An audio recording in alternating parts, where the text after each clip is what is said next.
Son of KCR ఇప్పుడు political fighter. Class కి class, mass కి mass. BRS working president KTR 14 ఏళ్ల ఉద్యమంలో అలుపెరుగని పోరాట పంథ. 10 ఏళ్ల పాలనలో తెలంగాణను ఐటీకి కేరఫ్ గా మార్చిన ఘనత. సింపుల్ గా కేటీఆర్ పనితీరిది. ప్రత్యర్థులు సైతం కాదనలేని నిజమిది. రాజకీయాల్లో తండ్రికి తగ్గ తనయుడిగా ఇప్పటికే ప్రూవ్ చేసుకున్న ఈ డైనమిక్ యంగ్ లీడర్ ఏడాది కాంగ్రెస్ పాలనపై తీవ్ర స్థాయిలో మండిపడుతున్నారు. మోసపోయిన ప్రజల తరపున మరో ఉద్యమానికి సిద్ధమని ప్రకటించారు. బీఆర్ఎస్ కోల్పోయింది అధికారమే తప్ప పోరాడే తత్వం కాదంటున్న కేటీఆర్ కు గ్రౌండ్ వెల్కమ్ చెప్తోంది టీవీ9.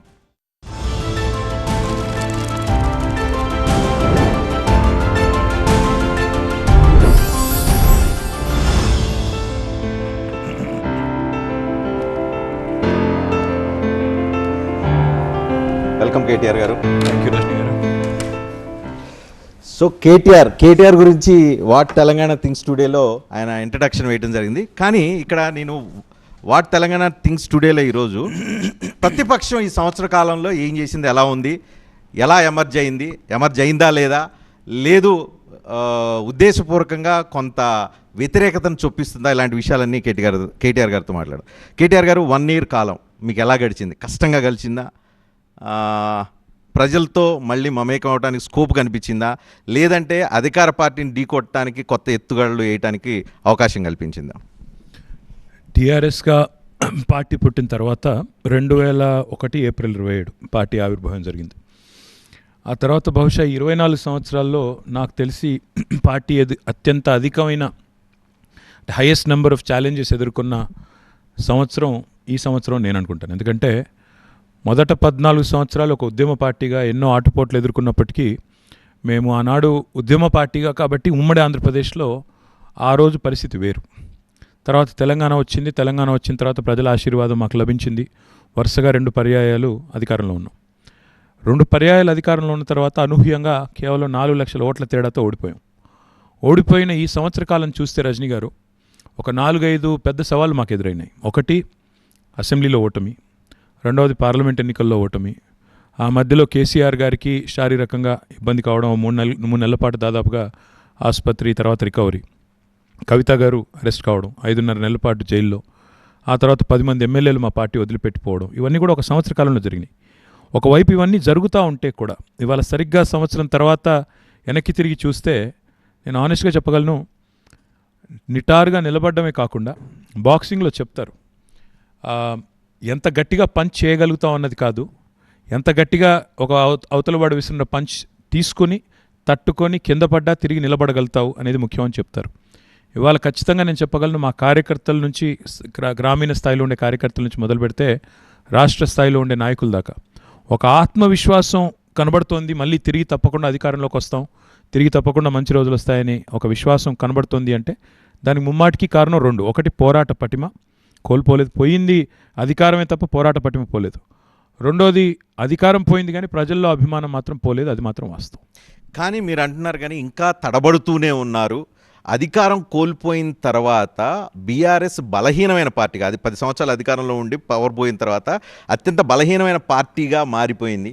మీ పార్టీలోకి అదే చెప్తున్నా జస్టిఫికేషన్. ఒకప్పుడు మీ పార్టీలోకి రావడానికి అందరూ ఉపలాట పడేవాళ్ళు, విపరీతంగా వచ్చేశారు అన్ని పార్టీల నుంచి. ఇప్పుడు మీ పార్టీల నుంచి, కేసీఆర్ నుంచి, బీఆర్ఎస్ నుంచి వద్దు అని చెప్పి బయటకు వెళ్ళిపోతున్నారు. వెళ్ళిపోయిన వాళ్ళు కూడా మామూలుగా తిడుతూ వెళుతున్నారు. అంటే ఒక తెలంగాణలో సామెత ఉంది, కుండ పగిలితే పగిలింది కానీ కుక్క బుద్ధి తెలిసిందని.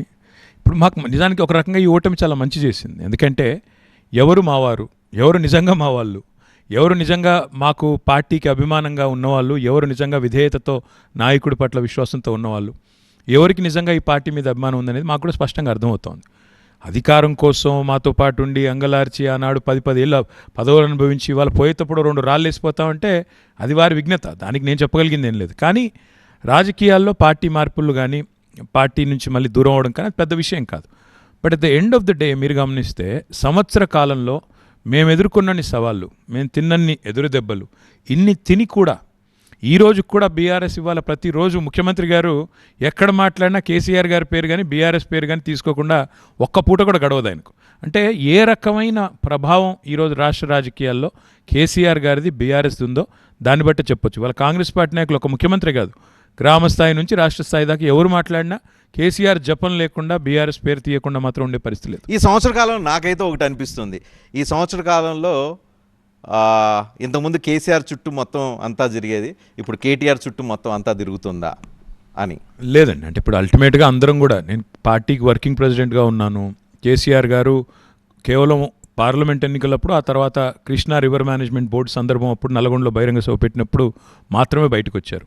మిగతా సందర్భాల్లో మాకు ఆయన ఎక్కడుండాలో అక్కడ ఉన్నారు, మాకు దిశానిర్దేశం చేస్తున్నారు, ఏం చేయాలి ఎలా చేయాలో చెప్తున్నారు. కాబట్టి ఎక్కువ పని మేము హడావుడి ఎక్కువ మేము చేస్తున్నాం తెర ముందు, కాబట్టి అలా కనబడుతుందేమో కానీ వెనక ఉండి నడిపిస్తున్నది మొత్తంగా మాకు దిశానిర్దేశం చేస్తుంది కేసీఆర్ గారే. తప్పకుండా వారి నాయకత్వంలో అందరం పనిచేస్తాం. 2 పాయింట్లు. మొదటి పాయింట్ ఏంటంటే కేసీఆర్ ప్రజలు ఓడించినంత మాత్రాన ప్రజలకు దూరంగా ఫామ్ హౌస్లకు పరిమితం అవ్వడం కరెక్టేనా? పరిమితం అయ్యారని మీరెందుకు అనుకుంటున్నారు? ఆయన ఏం పని చేస్తున్నారో మీకు ఏం తెలుసు? ఇప్పుడు అల్టిమేట్గా ఈ రాష్ట్ర రాజకీయాలన్నీ కేసీఆర్ గారికి ఇదేం కొత్త కాదు. ఇప్పుడు మీరు చెప్పేది ఇదే TV9లో మీరు కావాలంటే మీ ఆర్కైవ్స్లోకి వెళ్ళి చూడండి. కేసీఆర్ మౌనం వెనక వ్యూహం అని మీరే నాకు తెలిసి ఒక 7 సార్లు విశ్లేషణాత్మక కథనాలు వేశారు. ఇప్పుడు కాదు, ఉద్యమ సమయంలో కూడా. ఎందుకంటే ఆయన సందర్భాన్ని బట్టి పరిస్థితిని బట్టి, ఎందుకంటే ఆయన ఏమనుకున్నారు, కొత్త వాళ్ళకి అవకాశం ఇచ్చారు, కాంగ్రెస్ పార్టీకి ప్రజలు అవకాశం ఇచ్చారు, గంభీరంగా మౌనంగా 10 సంవత్సరాలు మన ప్రభుత్వం నిర్వహించిన వాళ్ళం కాబట్టి తొందరపడకుండా విజ్ఞతతో కొంతకాలం సమయం ఇద్దాం, వీళ్ళు నిజంగా పని చేయగలుగుతారా లేరా ప్రజలు ఆలోచించుకుంటారని ఆయన గమ్మునున్నారు.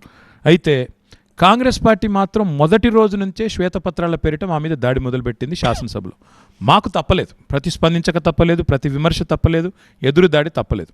కానీ కేసీఆర్ గారు మాత్రం అన్ని గుంభనంగా వాచ్ చేస్తున్నారు. నిజంగానే సంవత్సర కాలం పాటు సమయం ఇద్దాం, తొందర ఏముంది, కానీ పిల్లలు చూసుకుంటున్నారు కదా. కేసీఆర్ సమయం ఇస్తున్నారు, కేటీఆర్ సమయం ఇవ్వట్లేదు. కేటీఆర్ కాంగ్రెస్ ప్రభుత్వాన్ని డిస్టెబిలైజ్ చేయడానికి, అంటే పడగొట్టడానికో వ్యతిరేకత క్రియేట్ చేయడానికో ఒక ఎజెండా పెట్టుకొని ఒక ఎత్తుగడలతో రోజువారీ రేవంత్ రెడ్డిని ఇబ్బంది పెడుతున్నారు. రజనీ గారు సమయం ఇచ్చింది ఎవరు? 100 రోజుల్లో 6 గ్యారెంటీలు అమలు చేస్తామని డైలాగులు కొట్టింది ఎవరు? డిసెంబర్ 9 నాడు రుణమాఫీ చేస్తానని చెప్పింది ఎవరు? తొడగొట్టి సంవత్సరంలో 2 లక్షల ఉద్యోగాలు నేను నింపుతానని చెప్పింది రాహుల్ గాంధీ నుంచి మొదలు పెడితే, ప్రియాంక నుంచి మొదలు పెడితే రేవంత్ రెడ్డి దాకా వీళ్ళు కాదా? గడువులు పెట్టింది ఎవరండి? 100 రోజుల గడువు పెట్టింది ఎవరు? 6 గ్యారెంటీలకి. మొదటి సంవత్సరంలో 2 లక్షల ఉద్యోగాలు నింపుతామని చెప్పింది ఎవరు? 9 డిసెంబర్ నాడు రుణమాఫీ చేస్తాం. ఇప్పుడు వాళ్ళు గడువులు పెట్టి ఆ గడువు ఏమైంది స్వామి అంటే మేము సమయం ఇవ్వట్లేదు అంటే, మరి ఈ డైలాగులు ఓడగొట్టమన్నాడు మిమ్మల్ని. ఇప్పుడు చేతగాని వాళ్ళైతే, సమర్థత లేని వాళ్ళైతే అనవసరంగా ఆర్భాట ప్రకటనలు ఎందుకు, హడావుడు ఎందుకు, తిరిగి దాన్నే మేము గుర్తు చేస్తే సమయం ఇవ్వట్లేదని గగ్గోలు ఎందుకు? సోషల్ మీడియా సైన్యాన్ని పెట్టుకొని ఆ సోషల్ మీడియా సైన్యంతో కాంగ్రెస్ ప్రభుత్వం మీద ఉన్నది లేనిది అంత పెద్ద ఎత్తున ప్రాపగాండా చేయడానికి కేటీఆర్ ఒక కుట్ర పన్నారు అనేది రేవంత్ రెడ్డి నుంచి పదే వినిపిస్తున్నమాట. సరే, రేవంత్ రెడ్డి గారు నేను అడిగేది ఒకటే, ఆయన చేసిన వాగ్దానాల గురించి ప్రజలు గుర్తు చేస్తే తప్పెట్లా అవుతుంది? నెంబర్ 1. రెండవది, ఆయన కించపరుస్తూ కానీ గేలి చేస్తూ కానీ లేని ఏమన్నా ఉన్నవి లేనట్టుగా చూపెడుతున్నారా ఎవరన్నా? ఇవాళ నిజానికి వాస్తవం ఏంటండి, రాష్ట్రంలో ఏం జరుగుతూ ఉంది? మీరు గ్రామీణ స్థాయిలో మీ రిపోర్టర్లను అడగండి. ఎక్కడన్నా ఎవరన్నా వాట్సాప్లో స్టేటస్ పెట్టుకుంటే పోలీసు వాళ్ళు ఫోన్లు చేస్తున్నారు. సోషల్ మీడియాలో ఒక పోస్ట్ పెడితే కాంగ్రెస్ పార్టీకి వ్యతిరేకంగానో లేదా కొంత విమర్శనాత్మకంగానో వెంటనే సిఐ గారు ఎస్ఐ గారు ఫోన్ చేసి, తమ్ముడు ఎందుకమ్మా నీకు అనవసరంగా ఈ హడావుడి, కేసులు అవుతాయి, ఎందుకు మీ భవిష్యత్ చెడగొట్టుకుంటారని బెదిరింపులు. వాళ్ళ ప్రైవేట్ సైన్యాలు ఎవరికి పనిచేస్తున్నాయండి? ఈ రాష్ట్రంలో పోలీసులంతా కూడా రేవంత్ రెడ్డి ప్రైవేట్ సైన్యంలాగా, కాంగ్రెస్ వాళ్ళ ప్రైవేట్ సైన్యంలాగా పనిచేస్తూ ఉన్నారు. వాస్తవం ఏంటి? ఇవాళ పోలీసులను అడ్డం పెట్టుకుని, సాయుధ బలగాలను అడ్డం పెట్టుకుని ప్రజల్లోకి పోలేని పరిస్థితి తెచ్చుకుంది వాళ్ళు. ఇవాళ సంబరాలు అంటున్నారు, నాకు అర్థం కావట్లేదు. నిజంగా ఇది ఒక రకంగా చెప్పాలంటే సాహసం. ఏమీ చేయకుండా సంవత్సరంలో సంబరాలు చేయడం అంటే నాకు తెలిసి అసాధారణ సాహసం ఇది. అసలు 6 గ్యారెంటీలు 100 రోజులు అని చెప్పి 1/2 గ్యారెంటీ మాత్రమే అమలు చేసి అసాధారణమైన దుస్సాహసం ఒక రకంగా చెప్పాలంటే. ఏం సాధించారని ఈ సంబరాలండి చెప్పమనండి, ప్రజల్లోకి వెళ్ళి చెప్పమనండి. అసలు ఏ రకంగా చూసినా కూడా ఈ ప్రభుత్వం, మీరు ఖజానా ఖాళీ చేసి ఇచ్చారు, ఖాళీ చేసిన ఖజానాను కొంచెం నింపుకోవాలా, మీరు చేసిన అప్పులకు వడ్డీలు కట్టాలా, అసలు కట్టాలా? సారీ టు ఇంటరప్ట్ రజని, ఇదే టీవీ9 వాళ్ళు జేఆర్సీలో మీరు శాసనసభ ఎన్నికలకు ముందు కాంక్లేవ్ నిర్వహించారు. ఇట్లాగే సంవత్సరం ముందు బట్టి విక్రమార్క గారు వచ్చారు. ఇవాళ ఆయన ఆర్థిక శాఖ మంత్రి, ఆ రోజు కాంగ్రెస్ ఫ్లోర్ లీడర్ అసెంబ్లీలో. మీరు అడిగారు ప్రశ్న, ఇదే ప్రశ్న మీరు మరి మురళి గారు ఎవరో అడిగారు. ఏమని? మీరు అడ్డగోలు హామీలు ఇస్తున్నారండి, మరి చాలా డబ్బులు కావాలి కదా, ఎక్కడి నుంచి చేస్తారన్నారు. ఏమన్నారు బట్టి గారు ఆ రోజు? మేము మొత్తం 9.5 ఏళ్ళు నేనున్నాను హౌస్లో, నాకు అనా పైసతో సహా అన్నీ తెలుసు. అన్నీ తెలిసి అన్నీ అర్థం చేసుకుని చక్కగా అన్నీ విశ్లేషించుకుని, ప్లస్ మా కాంగ్రెస్ పార్టీకి ఉండే మేధో సంపత్తి, భవిష్యత్తులో సంపద ఎలా పెంచాలో అవన్నీ మాకు తెలుసు కాబట్టే హామీలు ఇచ్చాం. మేము తెలివి తక్కువ హామీలు ఇవ్వలేదు. పారాఫ్రేజ్ చేస్తున్నాను, దాదాపుగా ఇదే చెప్పారు. నేనేమంటాను, 10 సంవత్సరాలు మా గవర్నమెంట్ ఉన్నప్పుడు హౌస్లో ఉన్న ఆయన, ప్రతి బడ్జెట్ మీద చర్చలో పాల్గొన్న ఆయన, ఇవాళ ఆర్థిక మంత్రిగా ఆయన దివాలా తీసింది నాకు తెలియదు. మరి ఏం చేశారు 10 ఏళ్ళు? గుడ్డి గుర్రాల పళ్ళు తోమారు అసెంబ్లీలో. నేనేమంటాను, రజనీ గారు అడ్డగోలు హామీలు ఇచ్చి గాలికి పోయే పేలపండి కృష్ణార్పణం అన్నట్టు ఎట్లాగో గెలవం పీకం అనుకొని ఇష్టం ఉన్న వాగ్దానాలు చేశారు. నోటికొచ్చినట్టు ఏది పడితే చెప్తూ పోయారు. ఇవాళ పచ్చి వెలక్కాయ పడేది గొంతులు. ఎందుకంటే అనుకోకుండా అడ్డిమారి గుడ్డి దెబ్బ అంటారు తెలంగాణలో. అడ్డిమారి గుడ్డి దెబ్బలో వచ్చి జాక్పాట్ తగిలి సీఎం అయ్యారు, ప్రభుత్వంలోకి వచ్చారు. వచ్చిన తర్వాత ఈరోజు ఏం చేయాలో తెలవట్లేదు. తెలవక ఏదో ఒకటి చేసి ఇవాళ వాళ్ళ అప్పుల గురించి మాట్లాడుతున్నారు రజనీ అంటే, వాళ్ళ తప్పులను కప్పిపుచ్చుకోవడానికే. వాళ్ళు చేసిన తప్పులు, వాళ్ళు ఇచ్చిన అడ్డగోలు హామీలు, చేతగాని మాటలు, ఇవన్నింటినీ కప్పిపుచ్చుకోవడానికి ఏం చేయాలి? మరి కేసీఆర్ గారిని రోజు తిట్టాలి. ఏం జరుగుతుందండి సంవత్సర కాలంగా? అసలు నిజంగా చెప్తే ఒక్క మాటలో చెప్పాలంటే, కేసీఆర్కి తిట్లు, దేవుళ్ళ మీద ఒట్లు, హామీలకు తూట్లు. ఇది కాంగ్రెస్ పార్టీ యొక్క సంవత్సరం పరిపాలన. నేను అడిగేదల్లా ఒక్కటే, అప్పులు. నేను అడుగుతాను రజనీ గారు, మీరు నాకు చెప్పండి. కాంగ్రెస్ పార్టీ ఈరోజు భారతదేశంలో 3 రాష్ట్రాల్లో ప్రభుత్వంలో ఉంది. హిమాచల్లో, కర్ణాటకలో, తెలంగాణలో. మొన్నటిదాకా పంజాబ్లో ఉన్నారు, రాజస్థాన్లో కూడా ఉన్నారు. అప్పులకి ఒక్క నిమిషం నాకు సమయం ఇవ్వండి. డెట్ జిఎస్డిపి రేషియో అంటారండి. అంటే రాష్ట్రం యొక్క మూల సంపద, అదేవిధంగా రాష్ట్రం యొక్క అప్పు, ఆ నిష్పత్తి ప్రకారమే భారతదేశంలో అన్ని స్టేట్స్ కూడా ఎవరు సరిగ్గా ఉన్నారు, ఎవరు ఏ రకంగా ఉన్నారు ర్యాంకింగ్ ఇస్తారు. తెలంగాణ యొక్క డెట్ జిఎస్డిపి రేషియో ఈరోజు యాజ్ ఆన్ టుడే 27%. పంజాబ్ ఎక్కడైతే నిన్న మొన్నటిదాకా కాంగ్రెస్ అధికారంలో ఉందో 44%, రాజస్థాన్ 36%, హిమాచల్ ప్రదేశ్ 43%, కర్ణాటక 23%. మరి అంటే మనకంటే ఎక్కువ డెట్ జిఎస్డిపి రేషియో ఉన్న రాష్ట్రాలన్నీ వాళ్ళు మొత్తం దివాలా తీసి ఆగమాగం అయిపోయి, అన్యాయం అయిపోయి, అడ్రస్ లేకుండా రోడ్ల మీద అడుక్కు తింటున్నారా? ఇవాళ భారతదేశం యొక్క డెట్ జీడిపి రేషియో ఎంత అండి? 59. అమెరికా యొక్క డెట్ జీడిపి రేషియో ఎంత? 100%. జపాన్ యొక్క డెట్ జీడిపి రేషియో ఎంత? 200%. నేనేమన్నా అంటే, చేతగాని వాళ్ళు మాట్లాడే మాటలు తప్ప. మేము అప్పు తెస్తే కాళేశ్వరం లాంటి ప్రాజెక్ట్ కట్టాం. మేము అప్పు తెస్తే నిన్న వీళ్ళు ఓపెన్ చేసిన యాదాద్రి లాంటి పవర్ ప్రాజెక్ట్ 30,000 కోట్లు పెట్టి కట్టాం. మేము అప్పు తెస్తే రేవంత్ రెడ్డి గారు నిన్న ప్రారంభించిన ఉదయ సముద్రం లాంటి ప్రాజెక్ట్ కట్టాం. మేము అప్పు తెస్తే ఆయన రేపు ప్రారంభించబోయే అరామ్గఢ్ ఫ్లైఓవర్ మేము కట్టాం. మేము అప్పు తెస్తే ఇన్ఫ్రాస్ట్రక్చర్ క్రియేట్ చేసాం. మీరు సంవత్సర కాలంలో 1,00,000 కోట్లు అప్పు చేశారు. ఒక్క ఇటుక పెట్టారా ఎక్కడన్నా కొత్తగా? ఒక్క ఇటుక కొత్త ప్రాజెక్ట్ ఒక్కటన్నా శంకుస్థాపన చేశారా? ఇవాళ మేము 9.5 సంవత్సరాల కాలంలో 4,20,000 కోట్లు అప్పు చేస్తే, 26,000 కోట్లు అప్పు చేస్తే దాన్ని 7 లక్షల కోట్లని పచ్చి అబద్ధాలు చెప్తారు. రెండోది, అదేదో నిజంగానే తెలంగాణ దివాలా తీసింది అన్నట్టుగా తెలంగాణ తల్లిని కూడా ఇవాళ ఆమె సోషల్ మీడియాలో జోకులు నడుస్తున్నారు. రజనీ మీరు చూస్తున్నారో లేదో తెలియదు కానీ, సెక్రటరియట్లో దొంగలు పడ్డారు, తెలంగాణ తల్లి విగ్రహం మొత్తం ఆభరణాలు ఎత్తుకొని పోయారు, కిరీటం ఎత్తుకొని పోయారని జోకులు నడుస్తావు. ఆ జోకులన్నీ క్రియేట్ చేసేది మీ సైన్యమే అని. మా సైన్యం ఎందుకు అవుతుందండి? రాష్ట్రంలో 1,00,00,000 మంది మహిళల్ని కోటీశ్వరులు చేస్తాననే రేవంత్ రెడ్డి తల్లిని బీదగా చూడాలనుకుంటారండి ఎవరన్నా? అయినా నాకు తెలియక అడుగుతా రజనీ గారు, ఆలిని మార్చిన వాళ్ళని చూశాను, తల్లిని మార్చిన వాళ్ళని మాత్రం ఎవరిని చూడలేదు, ఈయన తప్ప. తల్లిని మారుస్తారండి? 2007లో ఉద్యమంలో భాగంగా తెలంగాణ తల్లి ఆకృతి ఆనాడు ఉద్యమకారులు ఇస్తే, ఈరోజు ఈయన ఎవరండి అసలు తెలంగాణ తల్లిని మార్చేదానికి? ప్రజలు కోరుకుంది ఏంటి? బతుకులు మార్చమన్నారు. తెలంగాణ తల్లిని మార్చండి, టీఎస్ని టీజీ చేయండి, ఇదా ప్రజలు కోరుకుంది? ఇదా మీరు చెప్పింది? ఎవరికి లాభం అయిందండి దీనివల్ల? రాచరిక పోకడలన్నింటినీ పక్కన పెట్టి తెలంగాణ నేటివిటీకి అనుకూలంగా ఉండేలాగా మార్పులు చేర్పులు చేస్తున్నామని చెప్పి. భరతమాత విగ్రహం రాచరిక పోకడలకు నిదర్శనమా? తెలుగు తల్లికి విగ్రహం ఉంటే అది రాచరిక పోకడలకు నిదర్శనమా? కన్నడ మాతకి విగ్రహం ఉంటే అది రాచరిక పోకడలకు నిదర్శనమా? నేను ఇంకొక మాట అడుగుతాను. రాచరిక పోకడలు కాదు, బహుజనులకు సామాన్యులకు నేను అడుగుతా ఉన్నా. అంటే బహుజనులు సామాన్యులు ఇట్లాగే ఉండాలని రేవంత్ రెడ్డి చెప్తారా? నీ ఆధిపత్య భావజాలం వారి మీద రుద్దుతావా? అంటే ఈరోజు రాష్ట్రంలో ఉండే బలహీన వర్గాలు ఎన్నటికీ అలాగే ఉండాలన్నదా నీ ఉద్దేశం? రాష్ట్రంలో ఉండే సామాన్యులు రేపటి భవిష్యత్తులో తెలంగాణ తల్లి మాదిరిగా బ్రహ్మాండంగా ఆభరణాలు, కిరీటాలు పెట్టుకొని ఉండకూడదా? ఆస్పిరేషనల్ వాల్యూ ఉండకూడదా? అయినా ఒక దేవతలాగా తల్లిని కొలుచుకునే ఈ సమాజంలో తల్లిని బీదగా చూడాలనుకునే దిక్కుమాలిన మెంటాలిటీ ఏంటండి? నాకు అర్థం కాదు. కానీ మీరు వాళ్ళు బీద రాళ్ళలాగా చూపిస్తున్నారు అంటున్నారు, మీరేమో రాచరికం అని వాళ్ళు అంటున్నారు. ఇక్కడ 2 పార్టీల మధ్య, బీఆర్ఎస్ మధ్య, కాంగ్రెస్ మధ్య ఫైట్ కనిపిస్తుంది. నేను వస్తే, మీరు కూడా ఈ మధ్యకాలంలో చెప్పారు, మేము మళ్ళీ అధికారంలోకి వస్తే ఈ మాతను మార్చేస్తాము అని చెప్పి. మేము చెప్పింది తెలంగాణ తల్లి ఎక్కడైతే కొలువు ఉండాలో అక్కడ రాహుల్ గాంధీ తండ్రి కొలువు ఉన్నాడు.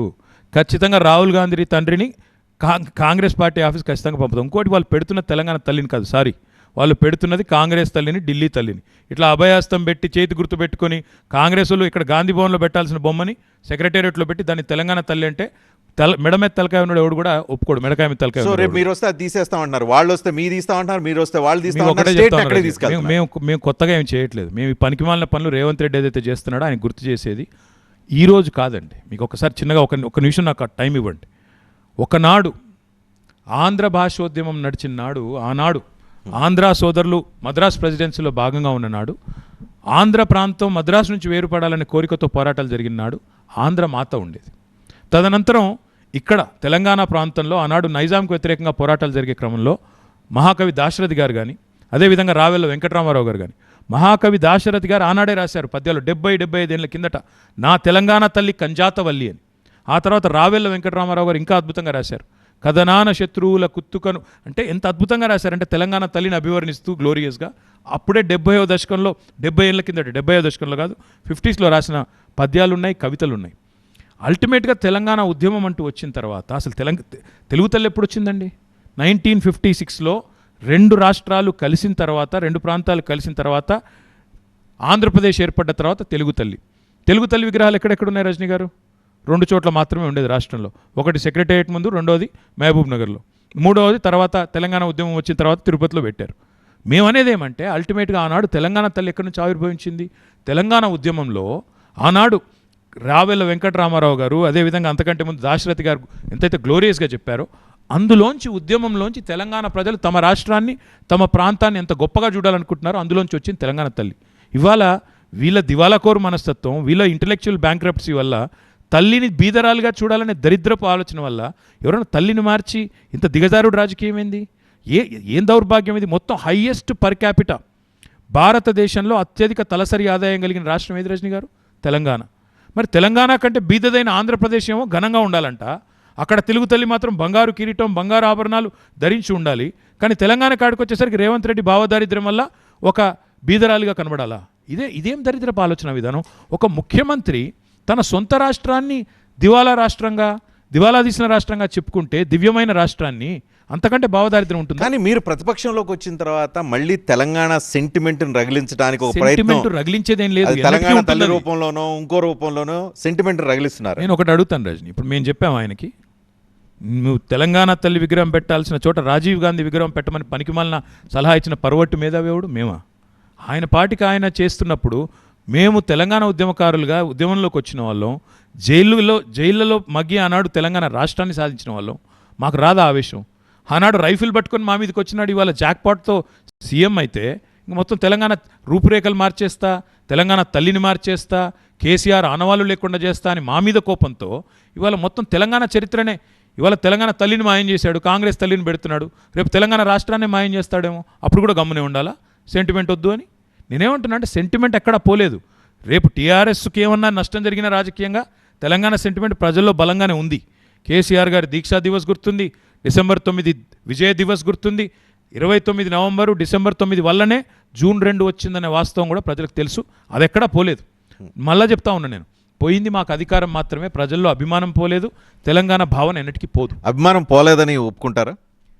నేను ఇవాళ కాంగ్రెస్ని ఒకటే అడుగుతా ఉన్నా, దమ్ముంటే, ఇప్పుడు నాకంటే ముందు ఇక్కడ మంత్రి గారు కూర్చొని మాట్లాడిపోయారు, కాంగ్రెస్కి దమ్ముంటే చావో ఉంటే మాకు నిజంగానే, ఇప్పుడు నేను చెప్పేది తప్పని మీరు అనుకుంటే, ఏది 1 సంవత్సరం తర్వాత కాంగ్రెస్ని అసహించుకుంటున్నారు, చీత్కరించుకుంటున్నారు ప్రజలని నేను అంటాను. 3-4 ఏళ్లలో వచ్చే ప్రజా వ్యతిరేకత సంవత్సర కాలంలో వచ్చిందని నేను అంటాను. కాదు అనే మాట ఎవరన్నా కాంగ్రెస్ నాయకుడు తెగింపుతో చెప్పే ధైర్యం ఉంటే అదే చెప్తున్నా, ధైర్యం ఉంటే 10 మంది ఎమ్మెల్యేలు ఏదైతే మా వాళ్ళని తీసుకొని పోయారు కదా, వాళ్ళని రాజీనామా చేసి ప్రజాక్షేత్రంలోకి పోదాం, లేదా కొడంగల్లో రేవంత్ని రాజీనామా చేయమనండి, సిరిసిల్లలో నేను కూడా చేస్తాను. ఎందుకు ఎక్కడో దగ్గర ఇవన్నీ వద్దు, రేపు లోకల్ బాడీ ఇవన్నీ వద్దు. నిజంగానే కాంగ్రెస్ వాళ్ళకి అభిమానం, నిజంగా లోకల్ బాడీ కొట్లాడతాం, తప్పకుండా కొట్లాడతాం. నిజంగానే కాంగ్రెస్ వాళ్ళకు ధైర్యం ఉంటే, ఇప్పుడు రాహుల్ గాంధీయే కదా రాజ్యాంగాన్ని పట్టుకుని పోజులు కొడుతూ రాజ్యాంగ రక్షకుడిలాగా ఆర్టికల్ షెడ్యూల్ 10 మేము వచ్చేస్తే మార్చేస్తాం, ఆటోమేటిక్ డిస్క్వాలిఫికేషన్ అని చెప్పింది ఎవడు? రాహుల్ గాంధీ కదా. ఆ రాహుల్ గాంధీ చెప్పింది నేను అడుగుతున్నా. పార్టీ ఫిరాయింపులను ప్రోత్సహిస్తూ కనీసం ఎమ్మెల్యేలు మీ పార్టీ వాళ్ళని చెప్పుకోవాలనే దౌర్భాగ్యం ఎందుకు? మా పార్టీ ఎమ్మెల్యే కండువాలు కప్పి ఇంటింటికి తిరిగి కాలు పట్టుకొని బయటకు వచ్చి మాత్రం మా పార్టీ వాడు కాదు బీఆర్ఎస్ వాడు అని చెప్పే దౌర్భాగ్య పరిస్థితి ఎందుకు? కాంగ్రెస్ పార్టీకి అంత భయం ఎందుకు? ఎలక్షన్లు అవాయిడ్ చేయాలని కదా. దమ్ముంటే ఎలక్షన్లు పెట్టండి. నిజంగా ప్రజలు చీత్కరించుకోకపోతే, నిజంగా ప్రజలు వీళ్ళని అసహించుకోకపోతే ఎలక్షన్లు పెట్టమనండి. సో ఇప్పుడు సంవత్సరం కాలం కాంగ్రెస్ పాలన మీకు నచ్చలేదు, కాంగ్రెస్ పాలన నాకు కాదు ప్రజలకు నచ్చలేదు. సరే, ప్రజలకు నచ్చలేదు అని అంటూ ఉన్నారు. అదేవిధంగా సంవత్సర కాలం ఈ ముఖ్యమంత్రి తిన్నన్ని తిట్లు, ఈ ముఖ్యమంత్రి ప్రజల చేత తిన్నన్ని తిట్లు బహుశా స్వతంత్ర భారతదేశ చరిత్రలో ఏ ముఖ్యమంత్రి తిన్న ప్రజలు కాదు కేటీఆర్ తిట్టినన్ని తిట్లు. నేను ఒక మాట అంటాను. మీరు దయచేసి మీ టీవీ9 కెమెరాలు మీ ఇచ్చి పంపించండి, మైకులు ఇచ్చి పంపించండి. సామాన్య ప్రజలు ఏమనుకుంటున్నారో మీరు వేయలేరు అనుకోండి, మీ బాధలు మీకున్నాయి, మీరు వేయలేరు. యూట్యూబ్ లో వాళ్ళు వేస్తున్నారు. అదే చెప్తుంది. మీరు కొన్ని యూట్యూబ్ ఛానల్స్, కొన్ని సోషల్ మీడియా అకౌంట్లని లేని దాన్ని ఉన్నదిగా సృష్టించి, ఇప్పుడు హైడ్రా పేరుతోనో మూసీ పేరుతోనో జరుగుతున్న ఆందోళనల్ని ఆర్టిఫిషియల్గా అక్కడ నిజంగా బాధితులు లేని వాళ్ళని కూడా తీసుకెళ్లి ఒక డ్రామా క్రియేట్ చేసి తిట్టిస్తున్నారు. మీరు ఇక్కడ నుంచి స్టూడియో నుంచి నేరుగా ఇద్దరం పోదాం. మీరు ఏ ఊరికి వెళ్దాం మీ ఇష్టం. కొండారెడ్డిపల్లి ముఖ్యమంత్రి గారి సొంత ఊరు. మొన్ననే ఒక మాజీ సర్పంచ్ని చంపేశారు వీళ్ళ బ్రదర్స్, క్షోభ పెట్టి చంపేశారు. ఆయన పాప ఆత్మహత్య చేసుకుని ఆత్మహత్య నోట్లో కూడా రాసి చచ్చిపోయాడు. ఒక మాజీ సర్పంచ్ నుంచి మొదలు పెడితే మాజీ ముఖ్యమంత్రి దాకా కక్ష సాధింపు తప్ప పీకిందేముంది ఈ సంవత్సరం అంతా? నేను అడుగుతా ఉన్నా, ఏ ఊరికి పోదాం మీ ఇష్టం. మీరు ఇక్కడి నుంచి బయలుదేరి నేరుగా పోదాం. ఏ ఊర్లో నన్న మన ఇద్దరం కెమెరా పెట్టేసి నేను పక్కన ఎక్కడన్నా కూర్చుంటాను, నన్ను చూస్తే మళ్ళీ తిడతారేమో, అది వదిలేద్దాం. మీరు కెమెరా పెట్టి, మీరు మైక్ పెట్టి మీరు కూర్చోండి, సామాన్య ప్రజలను అడగండి, లైవ్ పెట్టండి. నేను చెప్పింది తప్పైతే, మేమేదో లేనిది ఉన్నట్టుగా చూపెట్టే ప్రయత్నం చేస్తుంటే నేను వెంటనే రాజీనామా చేస్తాను. ఏ ఊళ్ళో కూడా ఈరోజు 60% పైగా ప్రజలు ఈ ప్రభుత్వం మీద, ఈ కాంగ్రెస్ పార్టీ మీద దుమ్మెత్తిపోస్తున్నారు. చివరికి కాంగ్రెస్ కార్యకర్తలు కూడా, ఏదో మేము చెప్పడం కాదు, కాంగ్రెస్ కార్యకర్తలు స్వయంగా బయటకు వచ్చి చెప్తున్నారు కదా కెమెరాల ముందు, నేను ఓటేయించాను, తప్పు చేశాను, రుణమాఫీ నాకే కాలేదు, ఇంకెవరిని మోసం చేస్తారు ఇల్లు అని కాంగ్రెస్ కార్యకర్తలు కూడా తిడుతున్నారు ఈరోజు గ్రామాల్లో. కానీ హైదరాబాద్లో హైడ్రా పేరుతో, మూసీ పేరుతో జరుగుతున్న ఆందోళనలు కానీ ఇవన్నీ బీఆర్ఎస్ సృష్టి, బీఆర్ఎస్ క్రియేట్ చేసిన హై లెవెల్ డ్రామా అనేది కాంగ్రెస్ నుంచి వస్తున్నారు. మూసీలో జరుగుతుంది మూటల వేట, అది ప్రజలకు అర్థమైంది. అసలు టెండర్లే పిలవలేదు. ఎగ్జాక్ట్లీ అదే పాయింట్ నాది. టెండర్లు పిలవకుండా ఇల్లు ఎందుకు కూలుస్తున్నారు? డిపిఆర్ లేకుండా ఇల్లు ఎందుకు కూలుస్తున్నారు? అసలు కోల్చనే లేదు. ఎవరు చెప్పారు మీకు? ఎవరైతే వాలంటరీగా ఏరియాలో అక్కడి నుంచి బయటికి వెళ్ళిన వాళ్ళని, వాళ్ళ ఇల్లుని వాలంటరీగా తీసేస్తున్నారు.